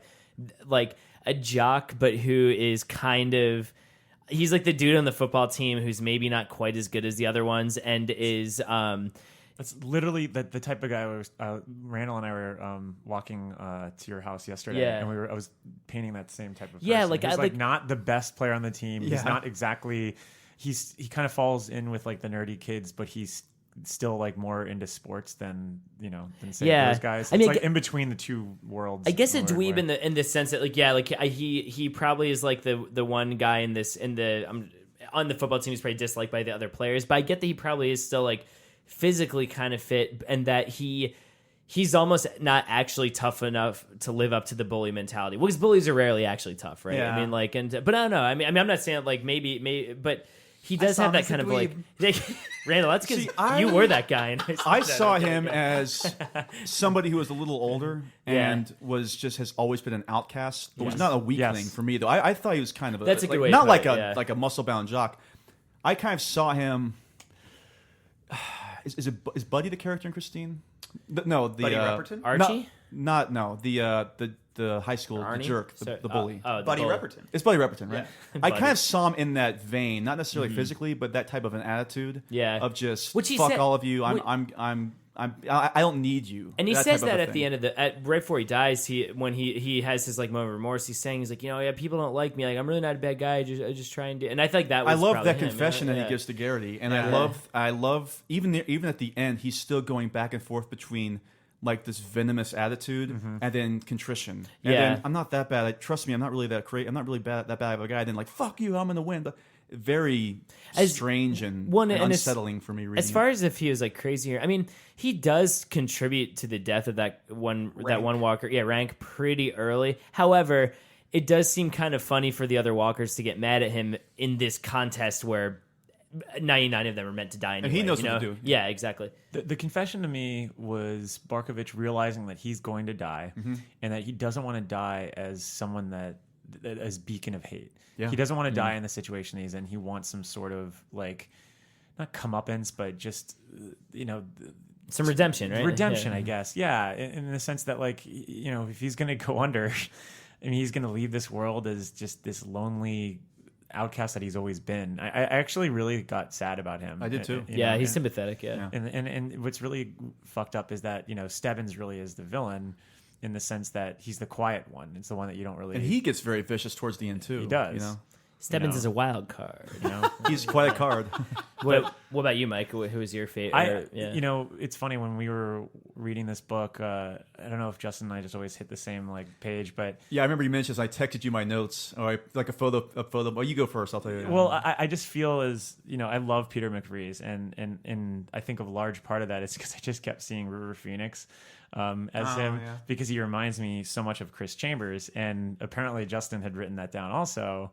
Yeah, so it reminds me a little bit of Chris Chambers from The Body. Yeah. it was crazy. Yeah. Well, Does Garrity remind you of Gordy? a little bit because Yeah. Gordy is so well, he's not like Gordy where he's just very he's not a self-defeater like Gordy was in The Body, but there's a point where it's so similar to Chris in The Body and Chris's like older brother relationship with Gordy that when Garrity sees Jan and he just keeps walking towards her, and the way that McVries like pulls him off and starts like kind of talking down to him. It's not really talking down to him, just like kind of coaching him in a way that Chris does when Gordy has his doubts about being a writer and how he needs to get out of this town. And it just seems like whereas everyone else has their own beacon and their own destiny and their own reason for being on the road, McVries to me feels like the reason he's there, he makes Garrity's win his own mission.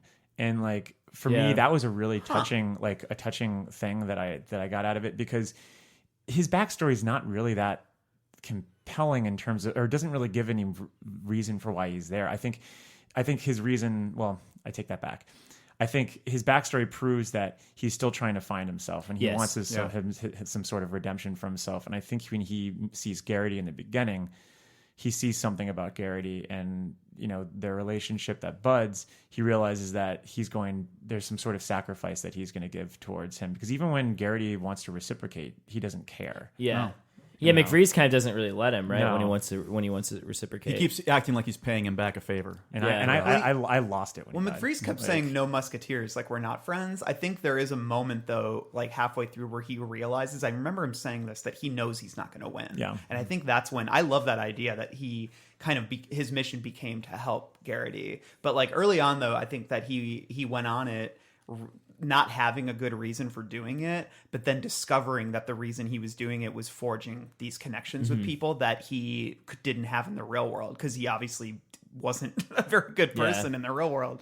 And I think that he finds a better version of himself on the road, which is something similar to even we talked about with The Stand with Larry Underwood and Lloyd and a lot of these characters that maybe weren't great in their former, more realistic life, but in these heightened scenarios, they're able to, find the best version of themselves, which I think is great. Yeah. Yeah.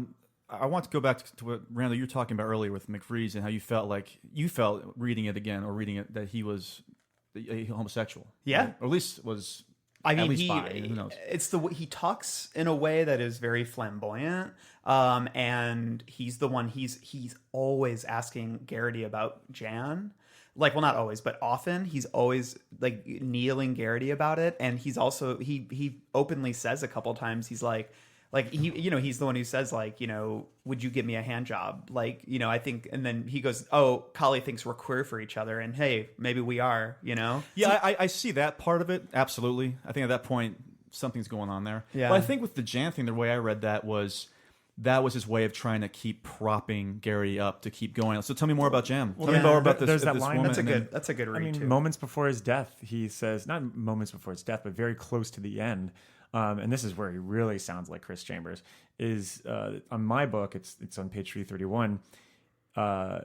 McVrees is basically tugging at Garrity at that point, and Garrity's like, "Let me go, let me go." And McVrees, and I just can totally see River Phoenix saying this, is, "Man, you must really hate her. What do you want? To die knowing that they're both stinking with your blood? Is that what you want? For Christ's sake, come on." And it's like, exactly. It's at that point, that's when I knew that McFree's entire mission is Garrity. Yeah. Well, it's similar to that. It's similar to that exchange, and of course, I'm thinking of the Stand By Me, the movie adaptation of the body. It's like that exchange where Gordy talks about. I think he's talking about taking shop class again with them next year, and River Phoenix is like, "What the fuck are you talking about? Like, no, you're getting out of town. You're going to go on to advanced classes. All this, yeah." There was something I heard on the Postmortem podcast with Mick Garris, and Brian Fuller was a guest, and they were talking about the series Hannibal that Fuller created and produced and wrote, and they talked about how the relationship between Hannibal and Will Graham was ultimately not necessarily a sexual one, but it was a platonic love. And that's what I got from the relationship between Garrity and McFreeze. It was much more of a platonic than sexual. Again, the hand job thing, who knows? But I still feel like overall it's much more of a platonic affection than it was anything else. Well, I think a couple things. I mean, yeah, and I think with the hand job thing, that's also pretty far into the race, and I think they're teenage boys. Their hormones are running crazy, and that's not to say either of them are not gay. They could not be. But I think just sex is on their brain, and they're like baking in the heat, and they're just kind of like delirious in general. I like that you brought up the Hannibal Will relationship. Sorry, I know I keep bringing up Simpsons references because I'm rewatching the show right now. So there's like 30 years of references, It's interesting because I don't know. I think it sounds like we all had sort of maybe slightly different interpretations with like why he was asking about Jan or this or that. Because to me, the way I looked at it was maybe not necessarily that McFreeze was like attracted to Garrity. And I do agree, like that it was a platonic love, but I almost wondered in that if he was just. I think maybe he sensed early on that Garrity was either repressing something, or even it could be something as simple as his relationship with Jan wasn't as pure and amazing as he says it is. And I always got that it was like him trying to get Garrity to be his most honest self because that's what was going to help him with it. And on the Simpsons, it reminds me of when Harvey Fierstein guest stars as Carl, the guy who helps out Homer in the early on, and like they have his mission is to help Homer, and Carl does happen to be gay, and I love the way they presented that because he just kind of kisses Homer slightly at the end. It's not like they were. They make out or something, but it's this thing of like love. I mean, to quote Wayne's World, like I believe platonic love can exist between two men or whatever. It's that kind of thing. But Mike, what were you gonna say about that? Well, to go to your point about how he's trying to prop up Garrity, it's almost as if McFreeze is supposed to be the mirror for Garrity, like like the not only just a guardian angel, but like someone that he's supposed to look up to and try to find his own self. And this is also towards the end. This is like right after the realization. It's right after the passage I just read about him pulling away, and it's like, what do you want? Like, you just really want her. You just really want to die and spite her and blah, blah, blah. But Garrity's having one of his inner monologues. And he's just kind of like going over all the events that just happened. And he says, he doesn't say, it's the inner monologue. He goes, once all of this had looked simple, pretty funny, all right. He had talked to McVries, and McVries had told him the first time he had saved him out of pure reflex. Then in Freeport, it had been to prevent an ugliness in front of a pretty girl he would never know, just as he would never know Scram's wife, heavy with child. Garrity had felt a pang at the thought and sudden sorrow. He had not thought of Scram in such a long time. He thought McVries was quite grown up, really. He wondered why he hadn't managed to grow up any.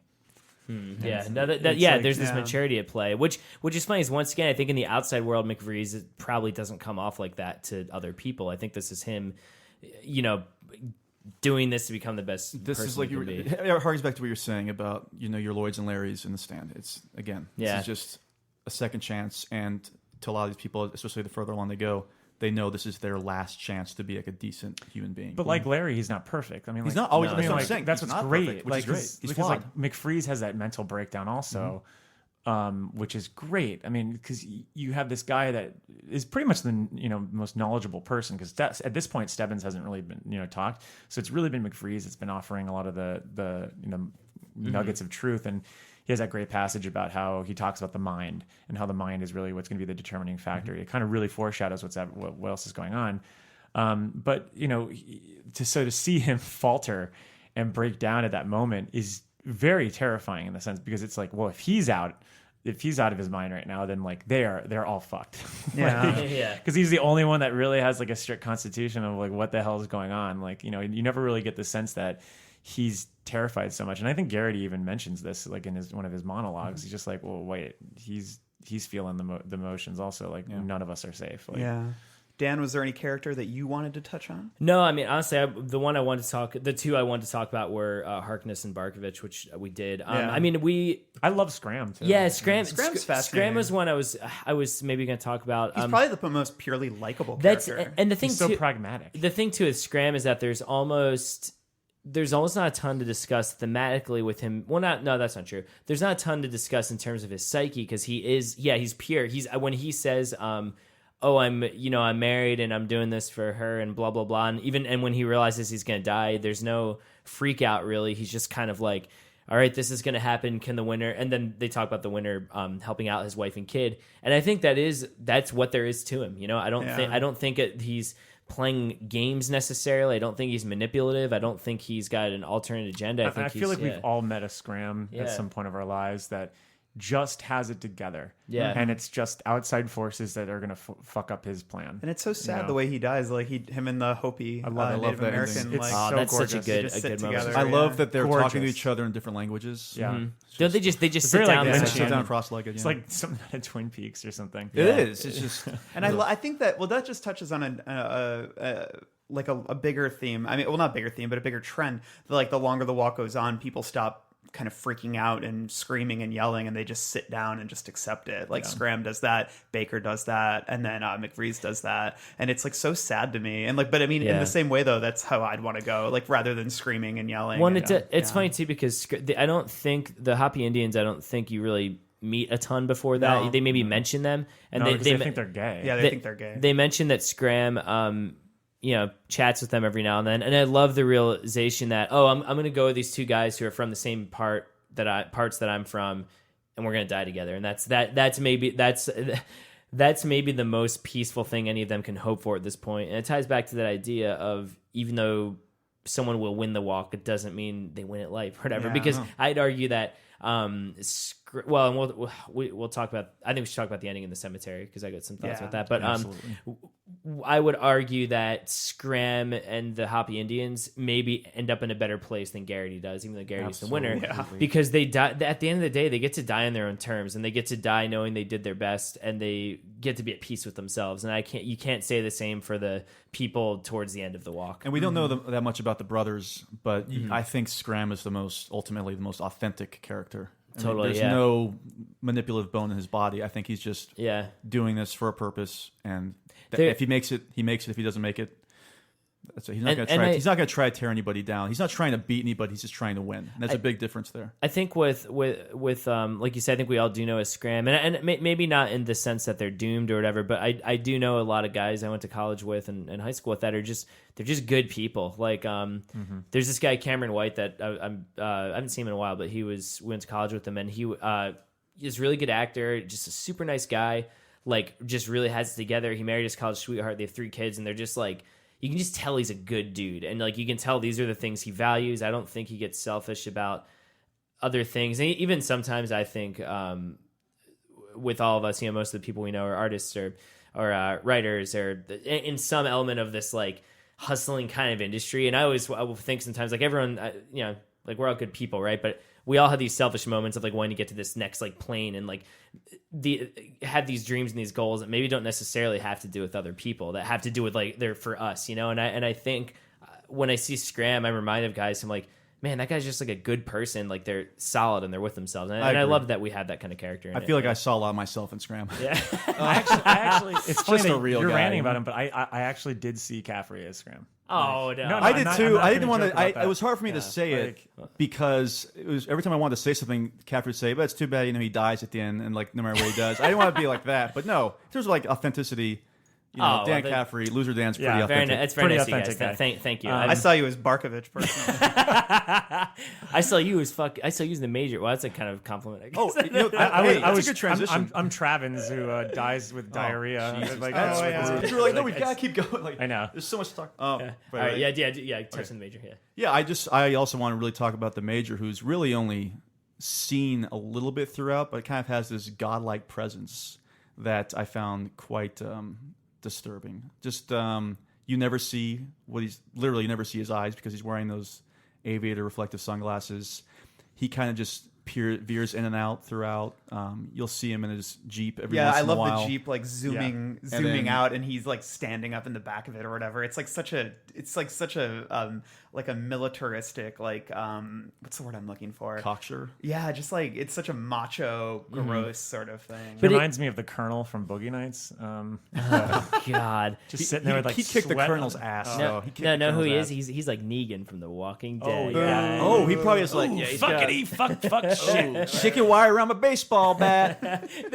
The thing What are you crying for, y'all? Let me tell you, kids, walk in here with your shoes. Do you think Jeffrey Dean Morgan, before he goes on set's like, I'm going to make sure everybody knows I'm a bad guy? Probably. This Look, scene. He'd play a good major. McSteamy. To be fair, I think that because I think the issues with Negan and the show The Walking Dead have more to do with but I think they had more to do with the writing and the directing than Jeffrey Dean Morgan. I actually do think Jeffrey Dean Morgan would, like, if they wrote the Major in a film the way he's written here, I actually think Jeffrey Dean Morgan would be really good, all joking aside. Because I think what I love about the Major is that he doesn't do the Negan thing. He's not like, all right, you little fucking pukes, time to, but, you know, he's there, and he's usually he really only talks to them in the beginning. He's pretty friendly to them. He's the guy who lets the other people do the dirty work for him. And I love that it would be so easy for him to eventually have some really fascistic speech or come down hard on them, but he never does. He's more of this like symbol for everything that's wrong with this world. And of course he does do bad things, as we find out later. I think he probably does have kids everywhere. Well, I love the description that Garrity gives first, where he says, a great overhead airburst traced the Major's face in fire, making Garrity think numbly of God. Yeah. And he talks about how Garrity's father referred to him as the rarest and most dangerous monster any nation can produce, a society-supported sociopath. Ring any bells? I was trying to think. You know, speaking of Trump, when I was thinking of the Major, I was trying to like. With the way that they're describing him as this person to really look up to, I was like, man, that is Trump. Like that is he's a great guy to really worship and kill myself for. Well, the thing is that Trump, like, I'm sure he does do bad things, but I mean, just like persona-wise, he's just so likable, and I love that he's like the Major in that we know he maybe does bad things, but he really has it together. Like when he talks, he seems really smart and likable. Yeah. Well, Trump is a guy that wakes up in the morning, he's like, I'm going to make this country great again, and then I'm going to focus on myself, and that's just that's okay, where we want to go. And I think, let's put it this way: he's no Scram. Yeah. The Major's no Scram. Well, speaking of Scram, I think it's time to scram on out of this segment. What's the bottom of the truth? Well, sometimes that is better. The person you put up there ain't the person that comes back. It may look like that person, but it ain't that person. Because whatever lives in the ground beyond that cemetery ain't human at all. Welcome to the cemetery. Okay, sorry. This is our section where we like to discuss the scary parts, the parts that give us goosebumps, the parts that keep us up at night, the bloody parts. And while Long Walk isn't a traditional horror novel, there's plenty to be spooked by. I'd say disturbing. Yeah, disturbing. It's definitely, yeah. So let's get to the chase real quick. Who wants to cover the Olsen's death? Yeah. And who wants to cover Barkovich's death? Because those to me were the two most disgusting parts of the book. Why don't we bring in George Romero to reenact the entire Olsen death? Hello. Because it felt like something out of Walking Dead. Yeah, for sure. Or did Walking Dead feel like something out of the Long that's Walk? true. Or the Day of the Dead. Well, feels actually, something out of Walking Long Walk. Dead's so good that I would say that it's its own thing. So I would say that the Long Walk ripped off of the Walking Dead, actually. So. Somehow, in some way. So Barkovich is the throat ripping out, right? yeah, it's disgusting. Let's.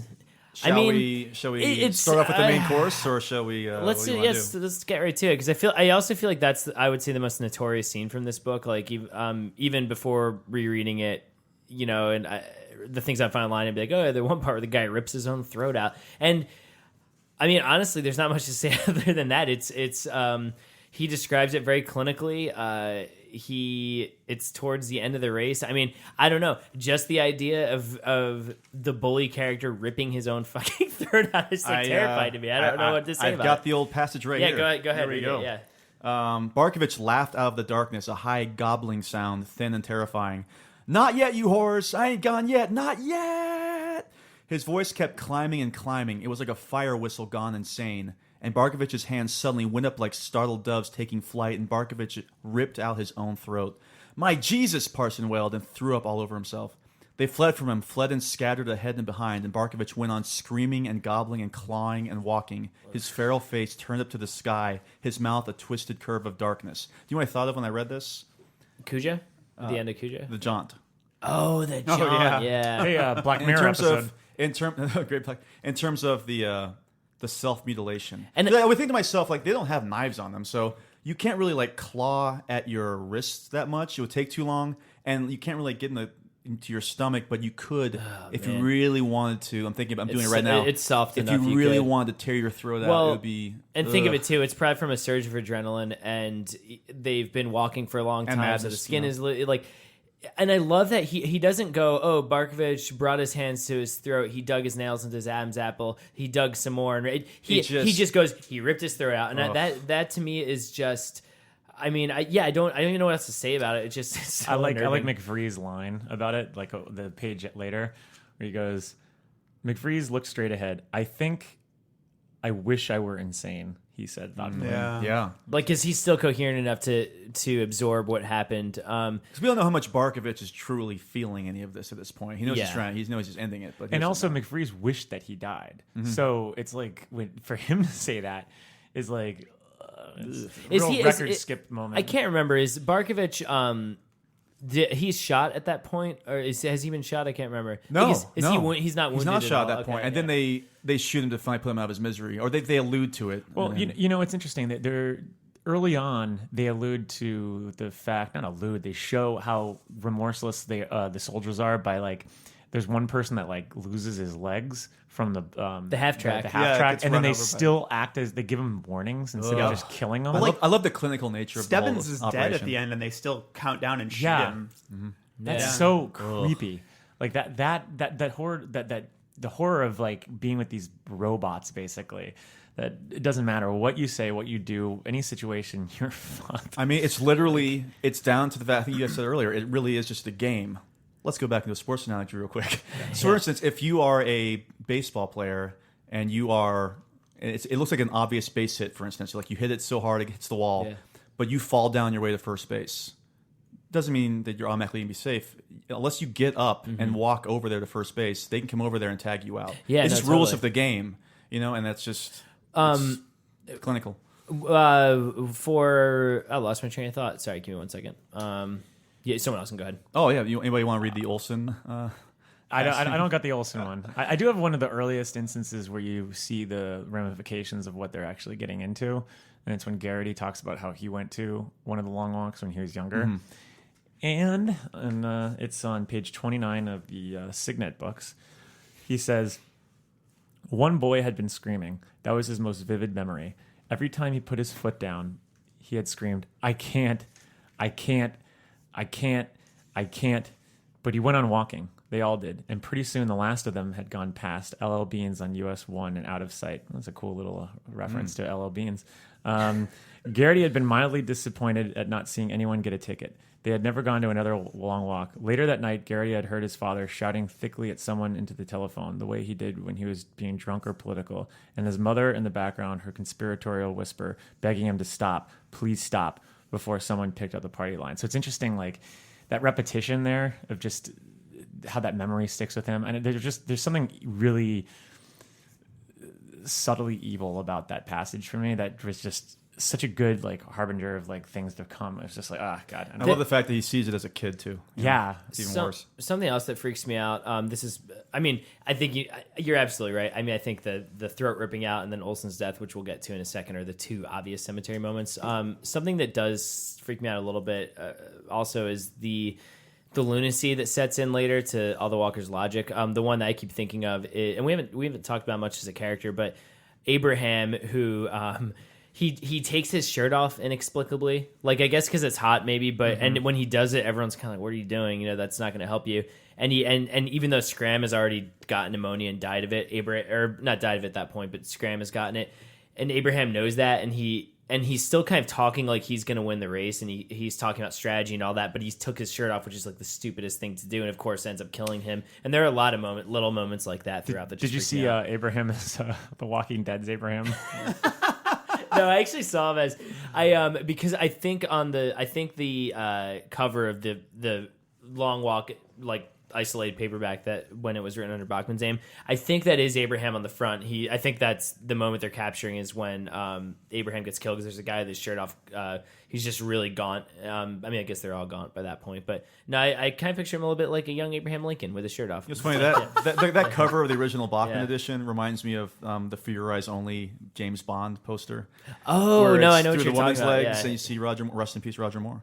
Maybe it is supposed to be an allusion to that, but yeah. So Olsen basically is the jokester of the crew early on, but then very quickly, just sort of descends into a kind of existential spiral, and but then he lives like much longer than anyone expects he will. But he's clearly becoming unhinged from reality, and it's kind of really punishing and anxiety inducing to watch, kind of, wait for him to die.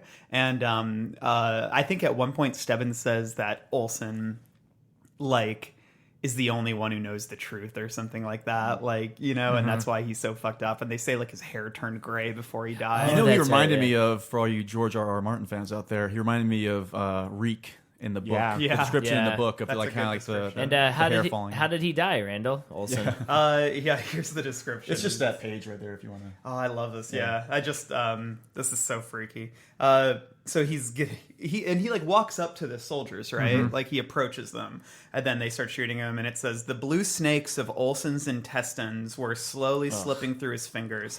They dropped like lynx sausages against his groin, where they flapped obscenely.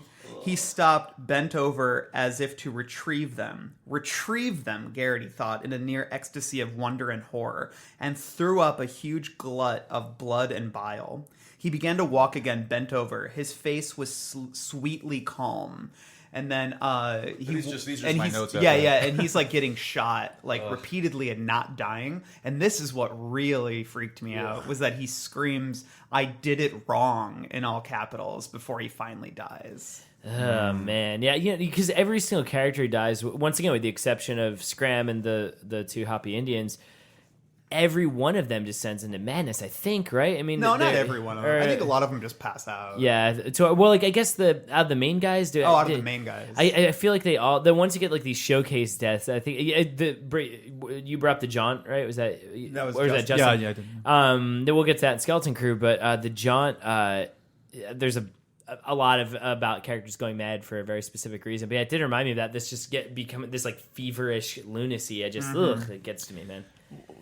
One of the other sections that was a little early on, and it's funny, I complained about foreshadowing earlier, but I feel like some of the other foreshadowing that's, again, more thematic and spiritual is so much more effective, is when King really starts wrestling with the idea that these are kids who are about to face the concept of death and mortality, and it started my mind going down a path of just what that feeling would be, and what questions you would have, and what are some things that would be going through your head. And I think a lot of those, especially I know you, Randall, with your upbringing and all, is you really do you would probably start wondering about the afterlife and think where you're going to go and what are those consequences and how, like, you know, when you're young, when you hear about young deaths, it's usually so surprise and sudden, and they probably had no time to reflect on the idea that they're going to die,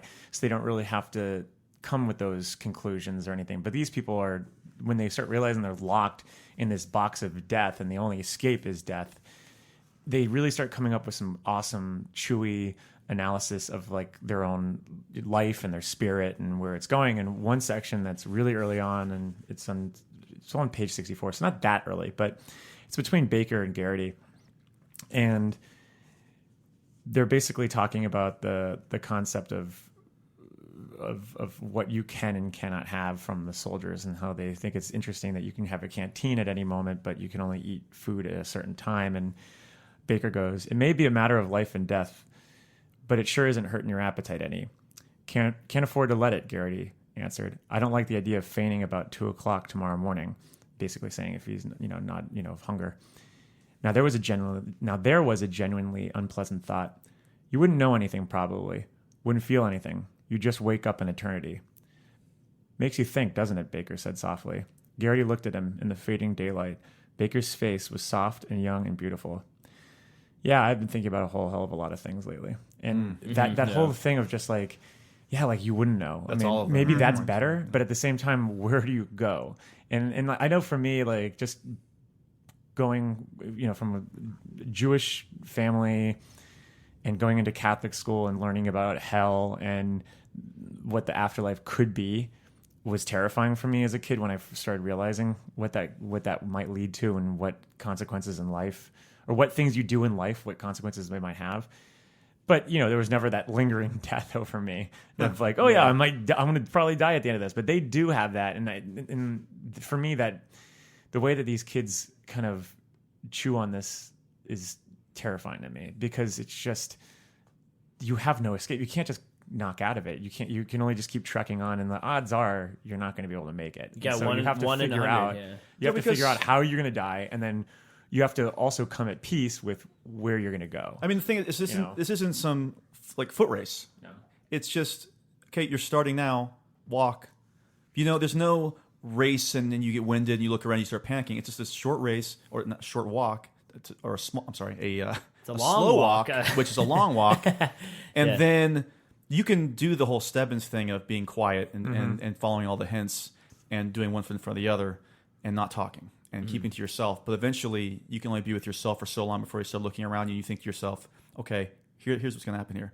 Either literally everybody I'm looking at here is going to be gunned down or die before my eyes and I'm going to live, or only one of these people is going to live and everybody else, including myself, is going to die.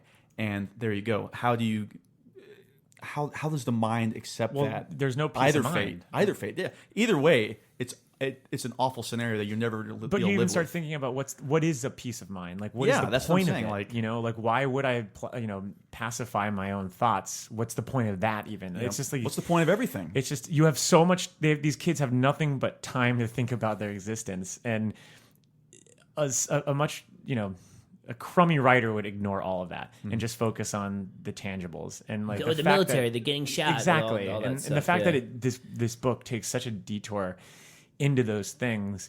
It's like what Randall was saying before. It becomes something so much bigger than what this actual genre premise is. Well, and that goes to the thing I really want to talk about in the cemetery, which is the ending. At the very end, as it's set up, Garrity wins. But what happens is at the end he doesn't register that the race is over. He sees something, and he sees this dark figure standing at the end, and it's not clear whether it's the Major, maybe a hint, a character from another Stephen King book, or you don't really know what it is, and he just starts running. And what Randall said before about it could mean a lot of things. I mean, maybe it's him just running away from this experience. I actually did view it as kind of a means of maybe hopeful escape, or maybe he's just completely fucking nuts. And that's just the rest of his life. He's the rabbit now. He's just gonna keep running. So, what are you guys? What are you guys' thoughts on the ending? Let me read it because Yeah. I actually think it's really effective. I think that's it. Behind him, they finished by shooting the already dead Stebbins, and now there was only him alone on the road, walking toward where the Major's Jeep had stopped diagonally across the white line, and the Major was getting out, coming to him, his face kind and unreadable behind the mirror sunglasses. He's still wearing them. Garrity stepped aside. He was not alone. The dark figure was back, up ahead, not far, beckoning. He knew that figure. If he could get a little closer, he could make out the features. Which one hadn't he walked down? Was it Barkovich? Collie Parker? Percy what's-his-name? Who was it? Garrity, the crowd screamed deliriously. Was it Scram?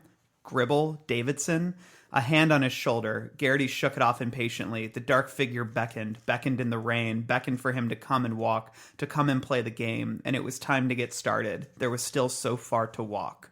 Eyes blind, supplicating hands held out before him as if for alms. Garrity walked towards the dark figure, and when the hand touched his shoulder again, he somehow found the strength to run. Well, it kind of goes back into a thought that he has around Baker's death, where they basically say this on page 363. He goes, for a chilling moment, Garrity wondered if maybe they were all there still, walking ghosts that Baker could now see in his moment of extremis. Like, if all these people are just confined to this eternity.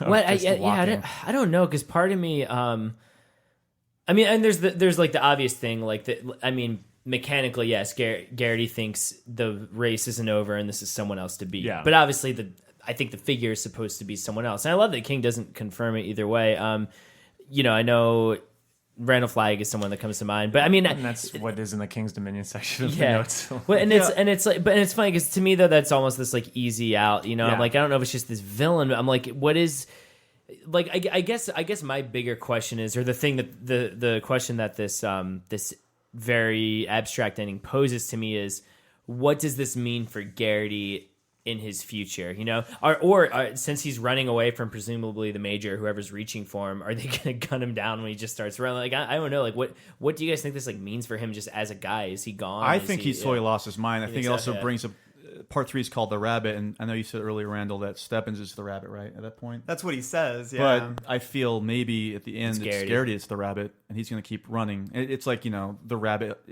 being hunted, and you avoid it. You hear that shoulder. He feels that shoulder on his. I'm sorry. He feels that hand on his shoulder, and that gives him the strength to run and to survive somehow. Maybe this is why because I still do read it as a little bit hopeful maybe, and so King references Watership Down a lot in The Stand and in other books too, and I'm probably paraphrasing, but one of my favorite passages from Watership Down, and it's in reference to the main rabbit, is Prince with a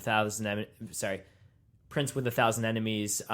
They will catch you and you will run, but first they have to catch you, or something like that. So it's essentially saying, like, you have these skills now, you've conquered this thing, maybe he's broken out of it, whatever it is, but I don't know, because they could easily gun him down, but I don't know. I guess I view it as like slightly hopeful. I don't know though. I don't think he's in danger of being gunned down. I just think he's totally lost his mind at this point. He's broken down. He's burrowed so far within himself, he's gone. That's how I read it. I think the Major is there to like congratulate him, like, hey, where are you going? We're going to congratulate you. Hey, jerk, where are you going? We're going to give you everything you wanted. That's why you did this, right? Like, they don't get it. They obviously don't see it. I think it's also the bewilderment that it's over.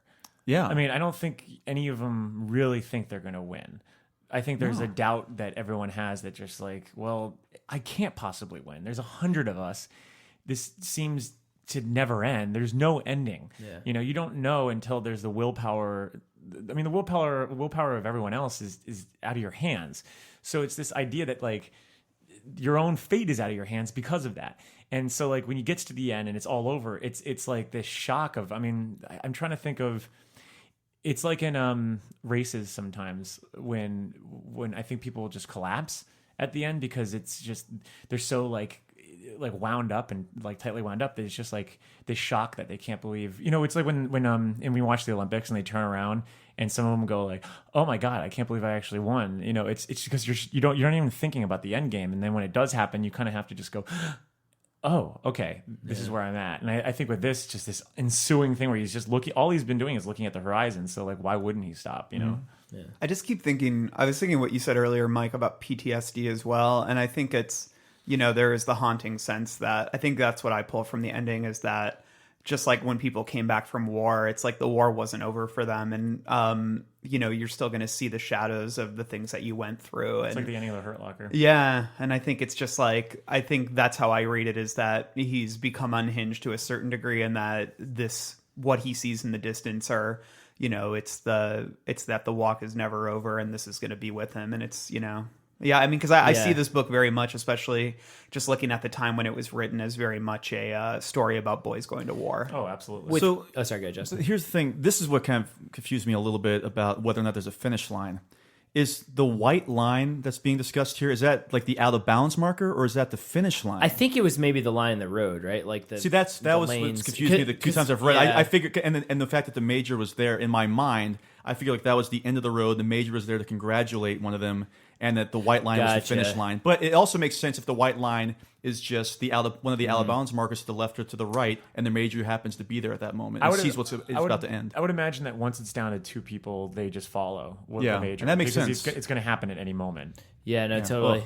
Well, I love it too, because this is kind of the antithesis of a lot of King endings. We've talked before sometimes where he falters with endings, and this isn't specific to Stephen King, but I think a lot of genre storytellers in general, they try and have the big ending where everything's going nuts and there's ghosts everywhere. Like, I mean, even The Shining, to an extent, everything's just kind of going off, and there's explosions at the end and all this. And I actually read Gwendy's Button Box after you guys did, while I was reading this.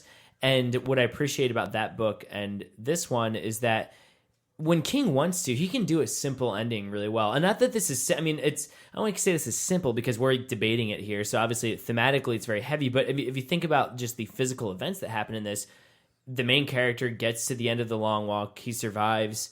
He sees a figure and starts running towards it. And I guess sum that up. It's like, I guess there's a climax, but really, it's over. And I love, and he doesn't do it in all his books, but I really do love when King trusts himself to do that kind of ending, because I think that can be so much more powerful than having all the crazy paranormal shit happen too. Which I like that in a certain sense. But I mean, you know, we've talked about having a little bit of issue with some of the stuff in the ending of The Stand and some of these bigger books. I like that this is just like it's the end of the race and that's it, you know? Well, for me, this ending is, you just keep once again thinking about the fact that he started writing this when he was in high school and finished it when he was a freshman. So I'm assuming this ending was more or less intact. I can't imagine him changing that much after he submitted it the first time.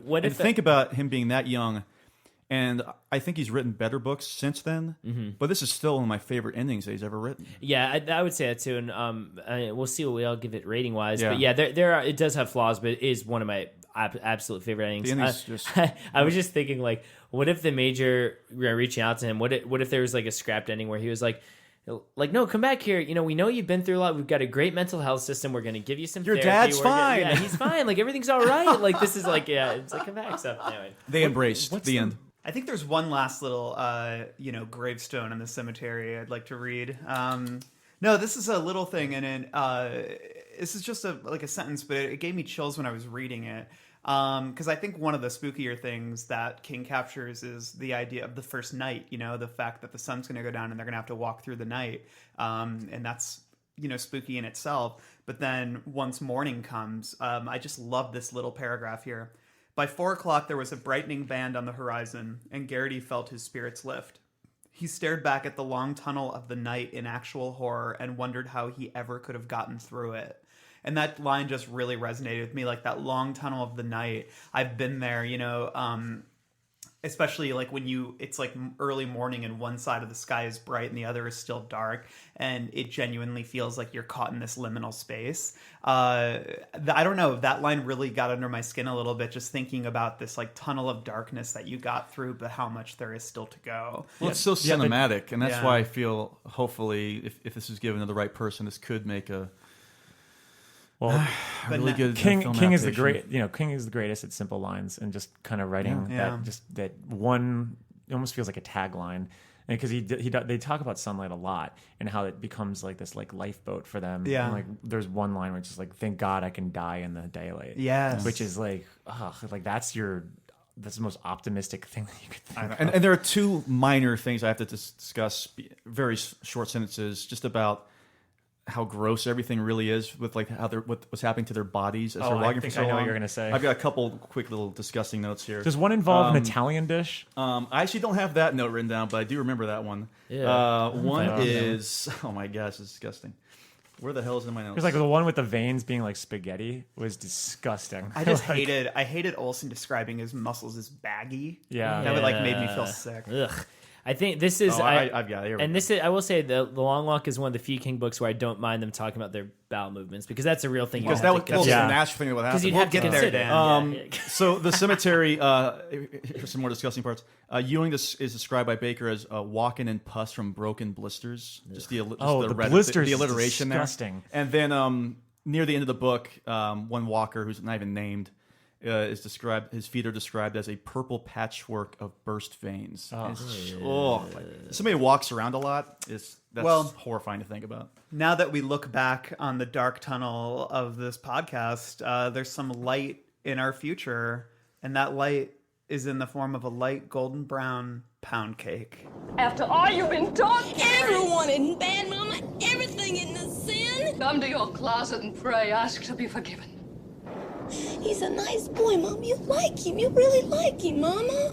This should be a light serving.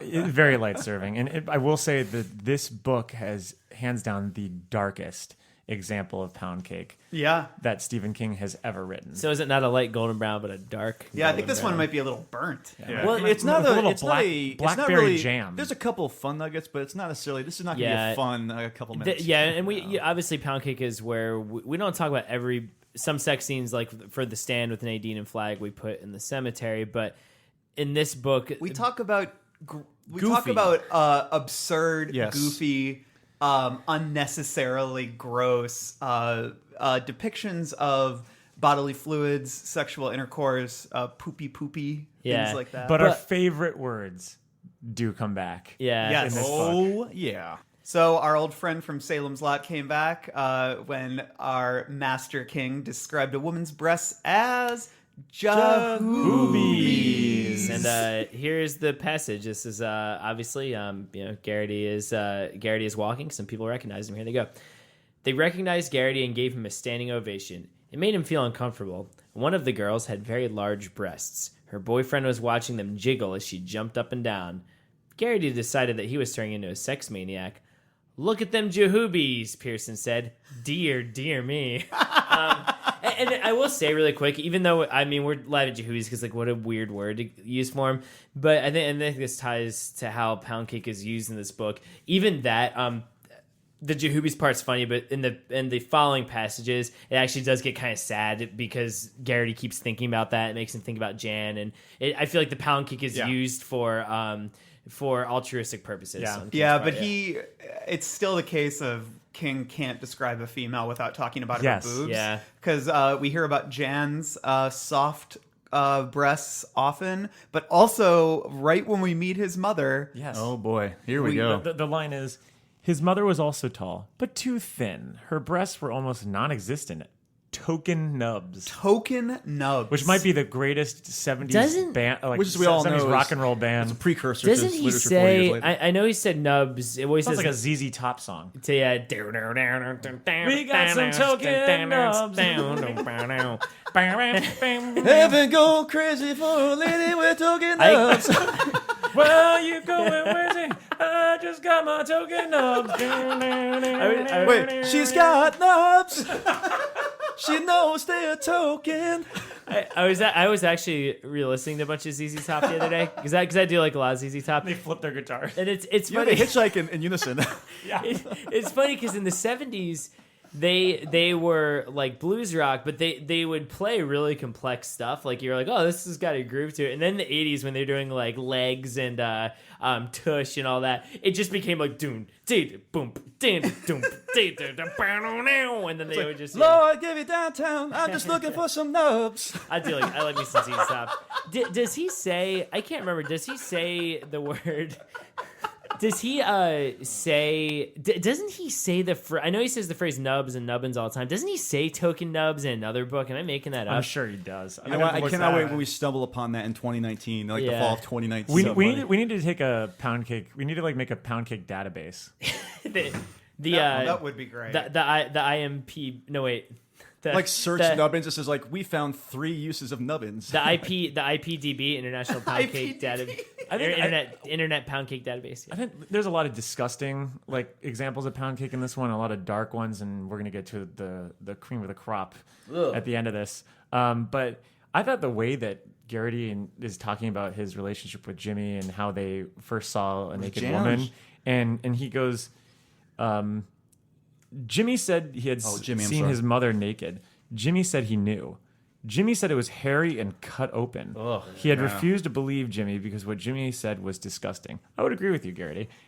Well, that is how like kids would describe it. Yeah, I mean, there's I won't say it on air, but I mean, there are some terms for like a woman's anatomy like that are tying back to that idea of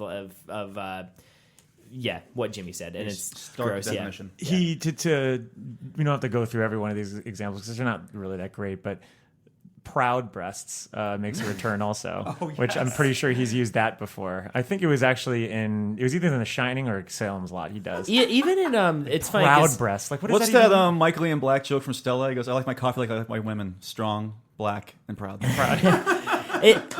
Even in rereading the Dead Zone right now, there's so far there isn't a ton of sex in it, but the breast thing is interesting because even when he's describing the nurse, it's like, oh, she had a gold cross chain between her breasts. Now that's not like a really gross thing to say necessarily, but because King he talks about that with every woman, it's funny because he can't just say she was wearing a gold cross necklace or a gold cross hung across her chest. It's always with the breasts. It's always with the jahoobies. Yeah, jahoobies. Clapping an eye. I mean, to top it off for a pound cake is the death of Gribble. And this is Wait, by the way, perfect name for this death, right? One, and really quick, like going into this, and this is what I was going to say before, even though we do talk about the goofier, grosser side of King, I think this is an instance, and we did this with Salem's Lot too. For the most part, the way I think King uses sex in The Long Walk is very effective and very disturbing. And because that is something that's always on your mind when you're that age, it couple that with all the rest of the shit these guys are going through. Literally. And it really, I will say, like, this is actually a book where for the most part, I think all the instances of sex like work really well and end up, I think, achieving the desired effect. They aren't like speed bumps in the narrative as much as they are in The Stand and Salem's Lot. Well, it goes back to the whole 80s trope, the slasher film trope of like sex being this dangerous thing. And if you're, Gribble's death reminded me of that because it's like he indulged in the sex and he dies for it. And it's like that kind of puritanical metaphor that's there, except this is even worse because the majority of the time in like Friday the 13th or Halloween, the people are actually having sex. And this is like, they just wrapped it up. So it's like, oh, well, they had sex and then they had a nice moment and then they're going to die. This is, he like, Gribble runs off to the side and sees these two women that are on the car. And he basically, they like dry hump essentially. Mm-hmm. And he takes 3 warnings and then he runs back to the road and then here's the passage. So you gave them their little thrill, Barkovich said. Something for them to talk about and show and tell tomorrow. Just shut up, Gribble screamed. He dug at his crotch. It hurts. I got a cramp. Blue balls, Pearson said. That's what he's got. Gribble looked at him through the stringy bangs of black hair that had fallen over his eyes. He looked like a stunned weasel. It hurts, he muttered again. He dropped slowly to his knees, hands pressed into his lower belly, head drooping, back bowed. He was shivering and snuffling, and Garrity could see the beads of sweat on his neck. Some of them caught in the fine hairs in the nape, what Garrity's own father had always called quack fuzz. Okay. A moment later, and he was dead. Garrity turned his head to look at the girls, but they had retreated inside their MG. They are nothing but shadow shapes. Oh, I love that last line. yeah, Yeah, that is so good. It's just like they don't even care. Yeah. Like, Yeah, and it's you know, yeah, it would be one thing if it was this moment of triumph, like with Scram and the Hopi Indians, where like say he started having sex with this girl or kissing her or whatever, and it's this joyful moment, and he's happy when he gets taken away. Yeah, but no. instead, it's like, yeah, he gets blue balls. He doesn't get to complete anything, and it physically ends up being the end. That's it's not like Garrity who gets to That's get what I'm off thinking about. in his one part. Or Garrity ejaculates Yeah. without even touching He himself. just wraps his shirt around it or his Oh jacket. God, Yeah. that's interesting too. Interesting, I guess it is. Yeah. There's one other bit of pound cake that, and I guess we can fold this into it, is you know, we've talked about in Night Shift and a couple other Stephen King books, the way that it gets a little uncomfortable, or in even The Stand, it gets a little uncomfortable sometimes in the way early King books sort of like just push the race button a little too hard. Like there will be one black character and they become defined by their blackness in a lot of ways. And I feel like Ewing is the only black character that we meet, or that is described as such. And the thing is, like, could any of these characters be black? Totally. But it's just the fact that Ewing is aggressive. Like there's so much description of how dark he is. Like they say he's so black. He looks blue or something. Yeah. They said, and it's like, and then like later there's a bit where Garrity starts singing like in his head, or no, they hear there's somebody playing a harmonica, and it sounded a little like Old Black Joe, Garrity thought, and then he starts singing the lyrics, and it's all super racist, and he acknowledges that it's racist, but it's like it's just kind of weird. Let me see here. Yeah, it's just like he just riffs on it for so long. Like he goes, if only they could have lived to see The Long Walk, Garrity thought, they could have collaborated on the world's first morbid musical, Masses on the Cold, Cold Road, or The Telltale Stride, because he's talking about Poe too. But it's just like, it feels a little bit unnecessary and just kind of gross, like it does when he, you know, in Trucks or in The Stand and stuff like that. There's just this sort of fetishization and exploitation of, you know, this one black character who dies so early. 'Cause Yeah, he was totally. dumb enough to wear Converse or whatever. Were they PK train? Where were the PF Flyers. PF Flyers? Yeah, let's look this up. Any more Which are the slices? same shoes, I believe, that our boy from The Sandlot wears to outrun the Beast, I think. Oh, Benny. Well, because it probably does 7 out seem of 10. like it probably is. It's good. It's a good movie. 7 out of 10, my ad. Like Saying 9 it's out better of than 10. The Wrestler. Yeah. I think it's what it sets out. Sorry, let me take over here. I think it accomplishes Okay, what it sets Major. out to do more than The Wrestler. And I mean, let me put my aviator sunglasses on, because my word is bond and my word is final. If your word is final, then I would be a miserable son of a bitch, because The Wrestler is a 9 out of 10. Ooh, at I best. thought you give that a 10 out of 10. I was going to give it a 10 out of 10. But I'm gonna give it a I've benefit come of the around. doubt. I've No. infiltrated your mind. This could be a 6 down out of for a 10 second. in 2 weeks. No, I'm saying 9 out of 10 for those that aren't obsessively interested in the movie. Like, you know, I'll give it that. 9 out of 10. That's the lowest I go. For context on this argument, listeners, please see our latest Neeple Tweets episode. So have we polished off this plate of pound cake? Small serving. Yeah, Yeah, small small serving. I had a serving. big dinner, so I feel like this was enough. But it of was a also a dessert. satisfying serving, as we say. King uses pound cake really well in this book. You know, it's about teenagers, and it's about you know, all those things that teenagers deal with, and so I think that Frustration. I'm just gonna give a warning to listeners who do like pound cake. Maybe I'm wrong. I don't think we have another huge. I don't think we have another huge platter of pound cake for quite a while, to be honest. I think there's a little Cujo, bit in maybe? the dead Little zone. in the dead zone, yeah. a little bit, but not Not a there. lot. You don't have Salem's Lot or the Stand level pound cake. No, Not- Lord, not, no. Well, there is a section. Hey, look, there's no Ben Mears in Cujo. you know? not until Cujo has got some very There's some pound specific. cake. Oh, pound there's a cake. little fair. Yeah. Well, we'll talk about that. Well, there's that section in Cujo where like the dog jumps on the hood of the car, and then you hear the inner monologue of the dog, and it's just like, oh man, that mom's got some fine breasts. It's like, Inside it, yeah. Token Nubs. Well, that takes us to the place where all King's books meet, and that's King's Dominion. There's another world out there. I know there is.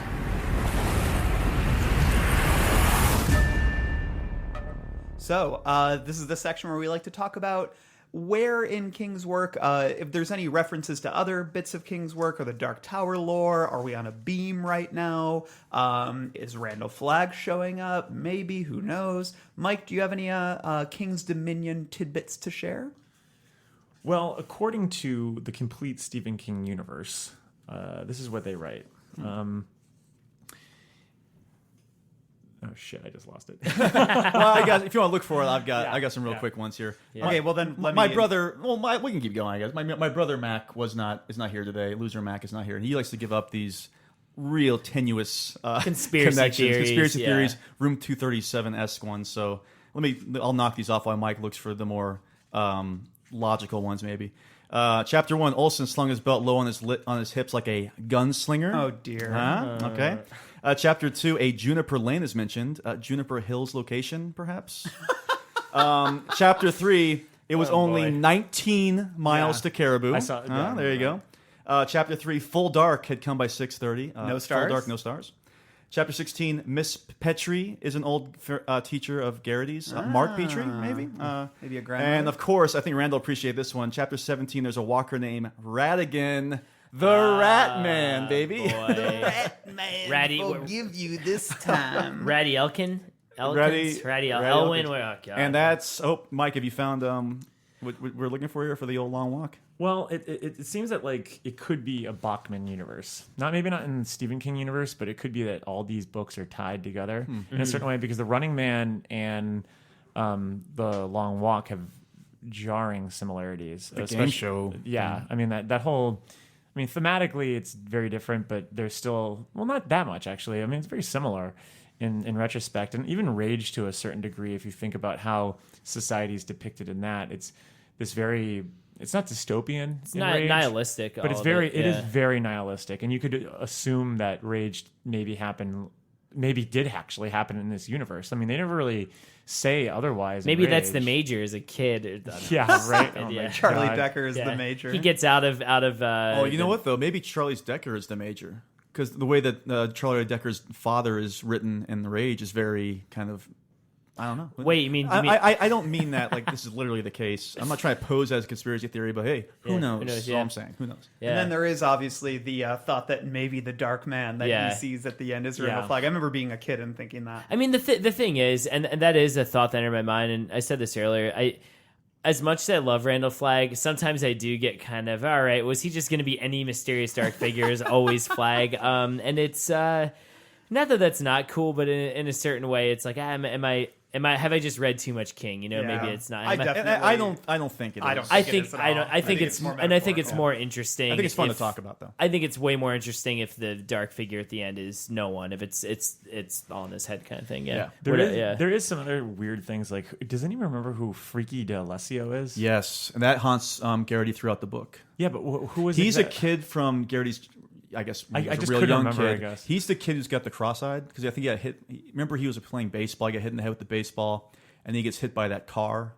Mm-hmm. I've got some notes on him. Yeah. But did that lead into something that you had, Mike? Or? No, it was this recurring thing, and I must have just glossed over that when it was originally. He also the other big thing was people made fun of him all the time. I think he was one of those people that made fun of him all the time. I think maybe when you Henry Bowers made fun of him. Hey, look at that. Maybe Belichick did. Well, and there is a lot, obviously, too. With like they're going past. They talk about Lewiston, Maine, which is in a lot of other books. I mean the fact that that's such a cop out of a King's Dominion section, but we are going past a lot of the towns that he does mention. I think Randall brought this up before we started. There's Collie Parker and there's Collie and Tragan and Desperation. But I've noticed that King does.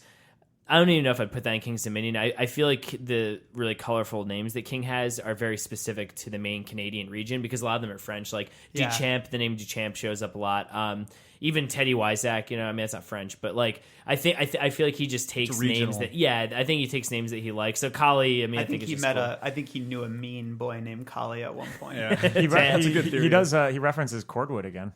He does. I think I might take a picture of that at one point or something. I feel and then with you go. Well, I feel like King. I wonder if King like during as one of his summer jobs or something had like I don't know, had to remove cordwood or something because he brings up cordwood in like 4 books so far. We're only in the first decade of his career. But the last thing I want to say about Freaky, this really has nothing to do with King's Dominion. I think this just is an example of, you kind of look back on your childhood as an adult and you think about maybe if you mistreated another kid.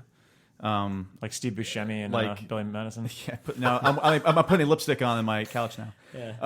And I think this is another example of how during this long walk, their childhood and teenage years are so accelerated where now they are starting to look back on their past because at one point he sees Freaky up ahead on the road as a vision.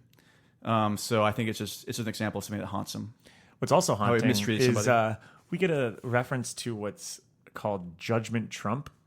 And I did see that. Yeah, that was interesting. Which is kind of eerie. Yeah. It's only page. Isn't the Trump in caps too? It is. That's what's really weird. Yeah.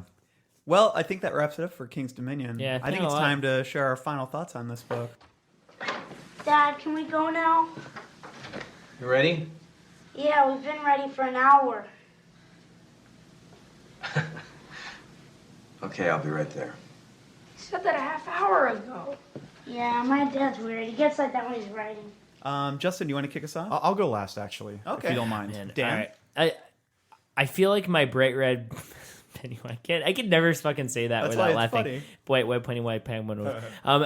I feel like this is gonna sound like a lower rating than how much I like the book, but I'm trying to weigh it against the other books that we've gone through. I'm gonna give it 3.5 bright red Pennywise clown noses. I was almost gonna do 4, but I still think there are a lot of young mistakes in the book, like I said, but with the exposition, but at the same time, I love the ending. I love the characters. I think it goes to some truly disturbing places. I love that it's one of the OG young adult novels, but at the same time, so different from any other young adult novel that has come along since. And I actually think for being such a simple concept and structure, as we've talked about at length today, it gets at so many complex themes like that, and that was such a surprise for me when going back into this book. But I guess I look at it like, I gave The Shining 3.5 noses, which I stand by, and I'm like, am I gonna say it's better than The Shining? I don't quite think so, but there are elements of it that I do like a lot better than some of his classic books. So my 3.5 is still a good rating, right? That's a 7 out of 10. That's a good. Yeah, so that's 3.5 for me. And the flaws by no means ruin the book. By no means ruin the book for me. They're just some like stylistic choices that I think are just indicative of him being young. I mean, it's his first book, and it's better than anything I've ever written. I'm twice his age at this point, so we love you, Master King. I would agree with that rating. 3.5 for me. I think this is touching upon and kind of drawing upon what you just said. I feel this is definitely an early book. You can read it as if he was very young when he wrote this. But having said that, I think it speaks to his power of a writer. And, when you look at what his influences were, like there's a lot of Orwellian here, Orwellian imagery. There's a lot of Shirley Jackson, which is a huge influence on him. And if you read Shirley Jackson's The Lottery, this just seems like he kind of subverted that a little bit and did his own take on it. With that in mind, though, it's such an upgrade from where he was with Rage, and just like shows just shows just how far he had come at that point. And the fact that he's able to take on all the stuff that was around him at that point in terms of just what was going on with the Vietnam War, the peace movement, and just the fragility of America, and use that to kind of create a really soluble genre novel, and then also weld it with more kind of literary notions of just existence and identity and friendship and just the just so much to take out of it. It's just there's a lot of complexities to this novel that are really they foreshadow, to keep that recurring theme, just where he is going to go. And I think it's very important when you read this book to know that this didn't technically come after The Stand. Yeah. You read The Stand, you're like, holy shit, this is a very professional writer to be able to accomplish this feat. And then to go to The Long Walk, I think it's unfair to like assume that he was doing that right afterwards. It's not. So when you think about it in the context of where it was, it's an even more astounding book. But I still, having said that, 3.5. I'm going to give it 4 bright red Pennywise Clown Noses. I love this book. I think that it, for what it sets out to do, is it his most ambitious book? Or, no, but it's, to me, such a beautiful, authentic, honest depiction of young teenagers grasping with mortality. And that it really resonates with me, and it genuinely reminds me of what it was like to be a 16-year-old boy, which is a feeling I miss. And every day, further every and further day, away. I know. Yeah, you just go home to Jen, I want to be a 16-year-old boy again.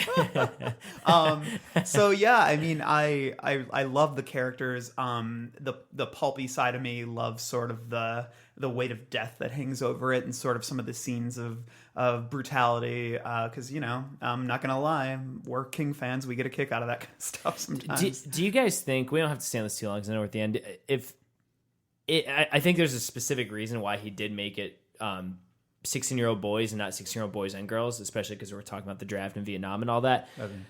Just because diversity, whatever else is a thing. Do you think the book would have been a lot different had he done boys and girls? Do you think that would have affected the sexual dynamic? It would have changed everything. It would have, but yeah, my whole thing with going into it was thinking about the Vietnam thing and how women were not drafted. That I think that's because he even says totally in the Why I Became Bachman, he talks about how there's a lot of obvious subtext to this, and that has that's exactly what I would think too. Because I do wonder if they did make a movie out of it today. I wonder if they would keep it boys, and I guess it depends on what you're going after, because obviously a draft wouldn't be like a thing you would examine now. Yeah. But I feel like if you were trying to reflect the times, then I think there would be men and women. Yeah. The thing is, for me though, this is just so much about young masculinity. And I think so too. Yeah. What it's like to feel like you're young and invincible, and it's about the bonds between men and boys that form in situations like this. I think so too. See, I'd be curious if they do ever get around to adapting it. Like, what would they set it in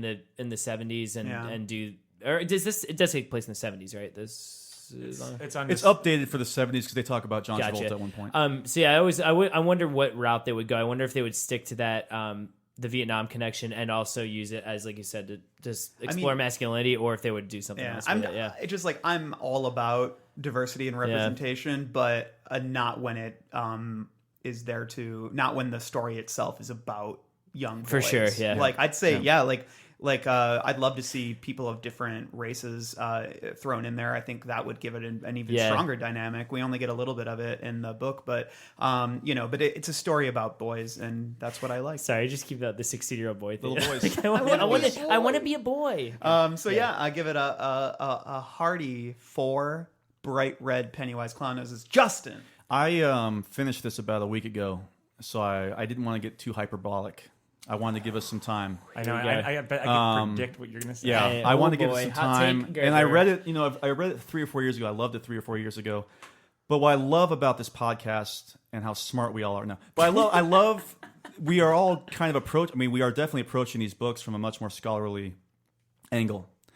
And we're thinking about these books in a different way when we're reflecting upon every word and how we want to talk about it and what we want to break down, what we love and what we don't like. And I believe this is like a minor masterpiece, and I think it's, in terms of genre fiction, I think it's an incredible work coming from a 20-year-old at the time.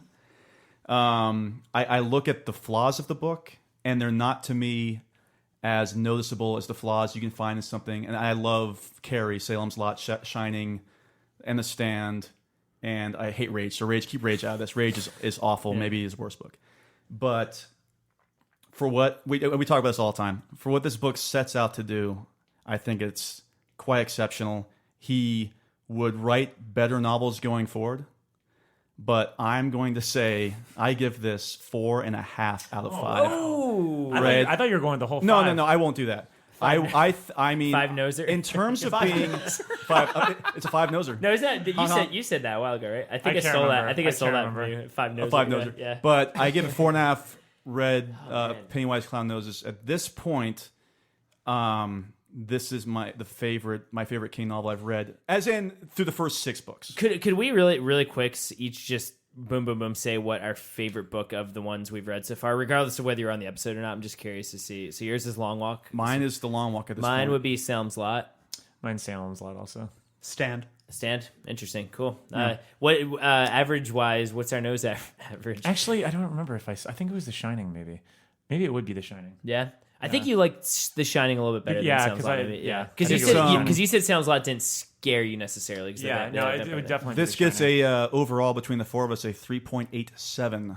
So we go to round up to 4 then, right? I think. Yeah, we round up to 4. Yeah, I'm keeping a rank. Are you guys keeping a ranking list for yourself? You know what's funny? I haven't started to do that yet because, to me, it's hard, it's honestly hard to really rank these because, to King's credit, they're so different. They are, yeah. Just in terms of the structure, the theme, and everything we break down these episodes. There are things there are books later on where he'd be repeating some devices, but yeah, for the most, you know what though? By the time we get to Firestarter, between Carrie, The Shining, The Dead Zone, and Firestarter, that's like 4 of his early books already that have people with some kind of mental powers in them, and that's to say nothing of his short stories. Yeah. But even with those, I don't consider any of those books in the same vein. Like they're all very and different.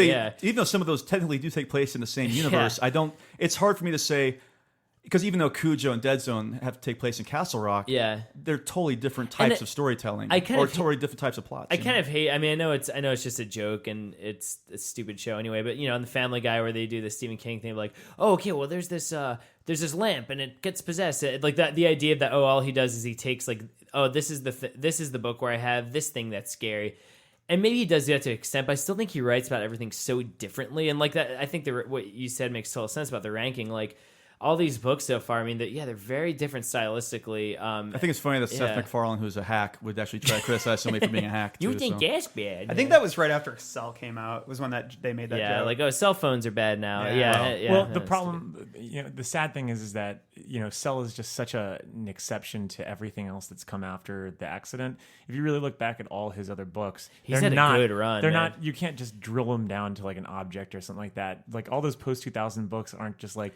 You can't be like, oh, this is about a car, or this is about a dog, or it's like that. No, that's the post 2000 books are far more complex. The stigma is undeserved. And you guys touched on this in the Needfield Tweets episode, but his, I guess if you looked at like a week stretch, maybe he would say in the early 90s or wherever he had a couple duds. But if I was looking at like all of his books in order the other day, there is not more than maybe a 2-book stretch, and even then I don't hate them at all, but there's not more than a 2-book stretch where he doesn't have like maybe I'm being hyperbolic now, but like a masterpiece. Like I feel like it's not like he's like, man, that decade sucked for him. He just really, and especially since the accident, I've really liked a lot of his books. I mean, you said 1122, I agree. That's his best book, I think. Yeah, and so I don't know, it's really cool to just examine that. That is a 5-noser. So funny. Oh man. Anyway, but yeah. So yeah, ranking. I'm gonna keep ranking, but maybe it is a fool's errand. Don't worry, Mom. I know all about cannibalism. I saw it on TV. See? It's okay. You saw it on the television. This is usually where we would talk about the film or comic book or other adaptations, but there is no film adaptation of The Long Walk. There was actually, and I was reading earlier, a piece from the late but missed the Dissolve website, film website. Tasha Robinson over there wrote a piece about how The Long Walk really should be adapted because and what power it could have in modern, sort of in our modern times, but also how easy it would be to film and what a great acting showcase it could be, and various things like that. It would be a directing showcase also, because once again, it's like what King manages to get around is here's the plot: it's 100 guys walking down a road, and to make for me a really compelling novel out of that. And now the challenge is as a director. What angles can I take here? What cuts would I make here? Would I incorporate flashbacks with people like looking off to the right and like seeing their past? I have visions of my wannabe filmmaker head about how you would film this thing, and I like was it you that said Jeremy Saulnier could do an amazing adaptation? Oh yeah, do you want to talk about that? Because I agree with you. Well, I think he would capture just the stakes because that's like you need that to really kind of get the feel for this story. You need to know what's at hand, and he's going to do that perfectly. I mean, both of his, Blue Ruin and also The Green Room, like they both have this this dread of the situation at hand. You're like you're just in so much trouble at every moment, and I think that he would do great at that. And he also is great at creating characters. I mean, and subtly creating characters. And that's what's awesome about this book, is that the subtle makings of everyone, or the subtle dressings of every character, are just phenomenal. And I feel he would do a great job at that. Because those characters, but to go with your saying, because this is like a very bottled story where it's just on the road the whole time, and that was kind of my issue with it, is that for me it was there were portions where the repetition was starting to drag on me, where it was just like, how many times am I going to read about the description of like somebody's legs? I get that it's important, but and King really loves using repetition a lot of the times, and it for the most part it works really well. But there were portions, I have to admit, that I was just like come on, let's I was doing the rolling finger twirling, like let's get this going. And so I would be interested to see how a director would be able to handle that, and I think Saulnier could do that perfectly. I think because the thing is,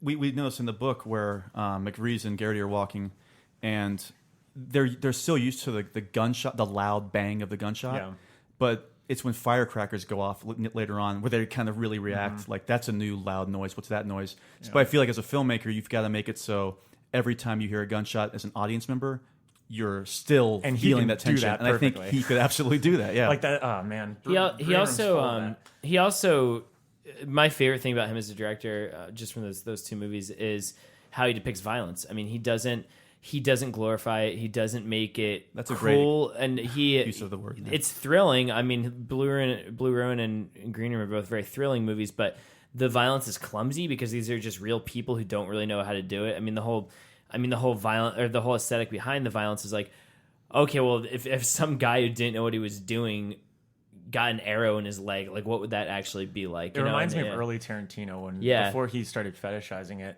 with Kill Bill. It was just the violence of it. It just happened. You're like, holy fuck. And I think Long Walk needs that, because the violence, it's clumsy. I mean, that scene where Olsen is trying to like put his guts back in and all that, that doesn't need to be this slick, grainily shot thing. It just needs to be a still camera. Yeah. And so I think he'd be perfect for that. Yeah. Frank Darabont, at least up until a few years ago, still owned the rights to The Long Walk, and said in due time, like I did with The Mist or whatever. Like he had I would the love Mist rights for to a long talk time. to him. I feel like he would talk to us about if we reach out. Oh, you said he couldn't. Well, he hasn't gotten back to. They have never gotten back. Frank, to us. where are you? If the angle was to talk about The Long Walk as opposed to like everything else, he's probably talked about. I tried, ad nauseum. But Darabont, he said no. I'm just kidding. No, he said that his approach would be documentary style. And handheld cameras and things like that, and I think that's kind of a really neat. Does he, when he said documentary style, did he mean like someone shooting a documentary, or just handheld cameras? I think just handheld cameras, and cool, like probably walking along with the people. I could see that up close. There's a bunch of different ways, because that's how he did The Mist, and he said that he decided to do The Mist that way because of what he did with when he would direct a lot of episodes of The Shield, and he used a lot of the crew from The Shield, which is very handheld. Yeah, and The Mist, and that was before Friday Night Lights, because Friday Night Lights gets a lot of credit for that, but there was a lot of handheld, walking around the set in The Shield. Well, I hope if Darabont does do this, he's going to bring all his regulars. So we get like Toby Jones as Thomas Jane as the Major. Thomas Jane is the Major. You get that old guy that played Dale. Toby Jones as McFreeze? Yeah, is that what you said? As McFreeze. And then, for Garrity, you get the hey, you the get old Laurie Holden as Stebbins. As Stebbins, yeah.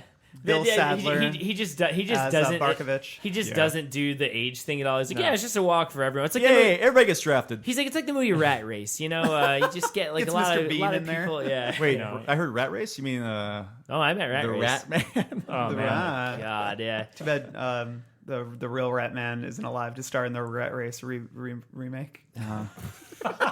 Rest in peace. So yeah, that's our thoughts. And yeah, so we would love to hear what you guys think about The Long Walk. Did you get a chance to reread it? If not, get on that and get on our Facebook and let us know what you thought. Also, make sure you go to Goodreads and find our group page. It's just under the Losers Club, Consequence of Sound podcast. If you look down, you'll see our always tentative, subject to change schedule of what's coming up, and we've got Coming up, we've got the Dead Zone. Yep. And then we've got Roadwork, and I Yep. think we've got Firestarter. Firestarter. Or is Dance maybe? Macabre before that? I can't remember. Yeah, you know what you should do? Check out the Goodreads page, everybody, and you'll see what's coming up next. But definitely go to Dead Goodreads, Zone, join yeah. our club, and we plan on doing some more things with that page. And start reading in the near Dead future. Zone. Yeah. And stay tuned next week for another episode of Needful Tweets. And in the meantime, long days and some pleasant nights. I got some hot friends. God, I got some hot friends. I got some hot friends. God, I got some hot friends. But you know you want somebody to treat you good.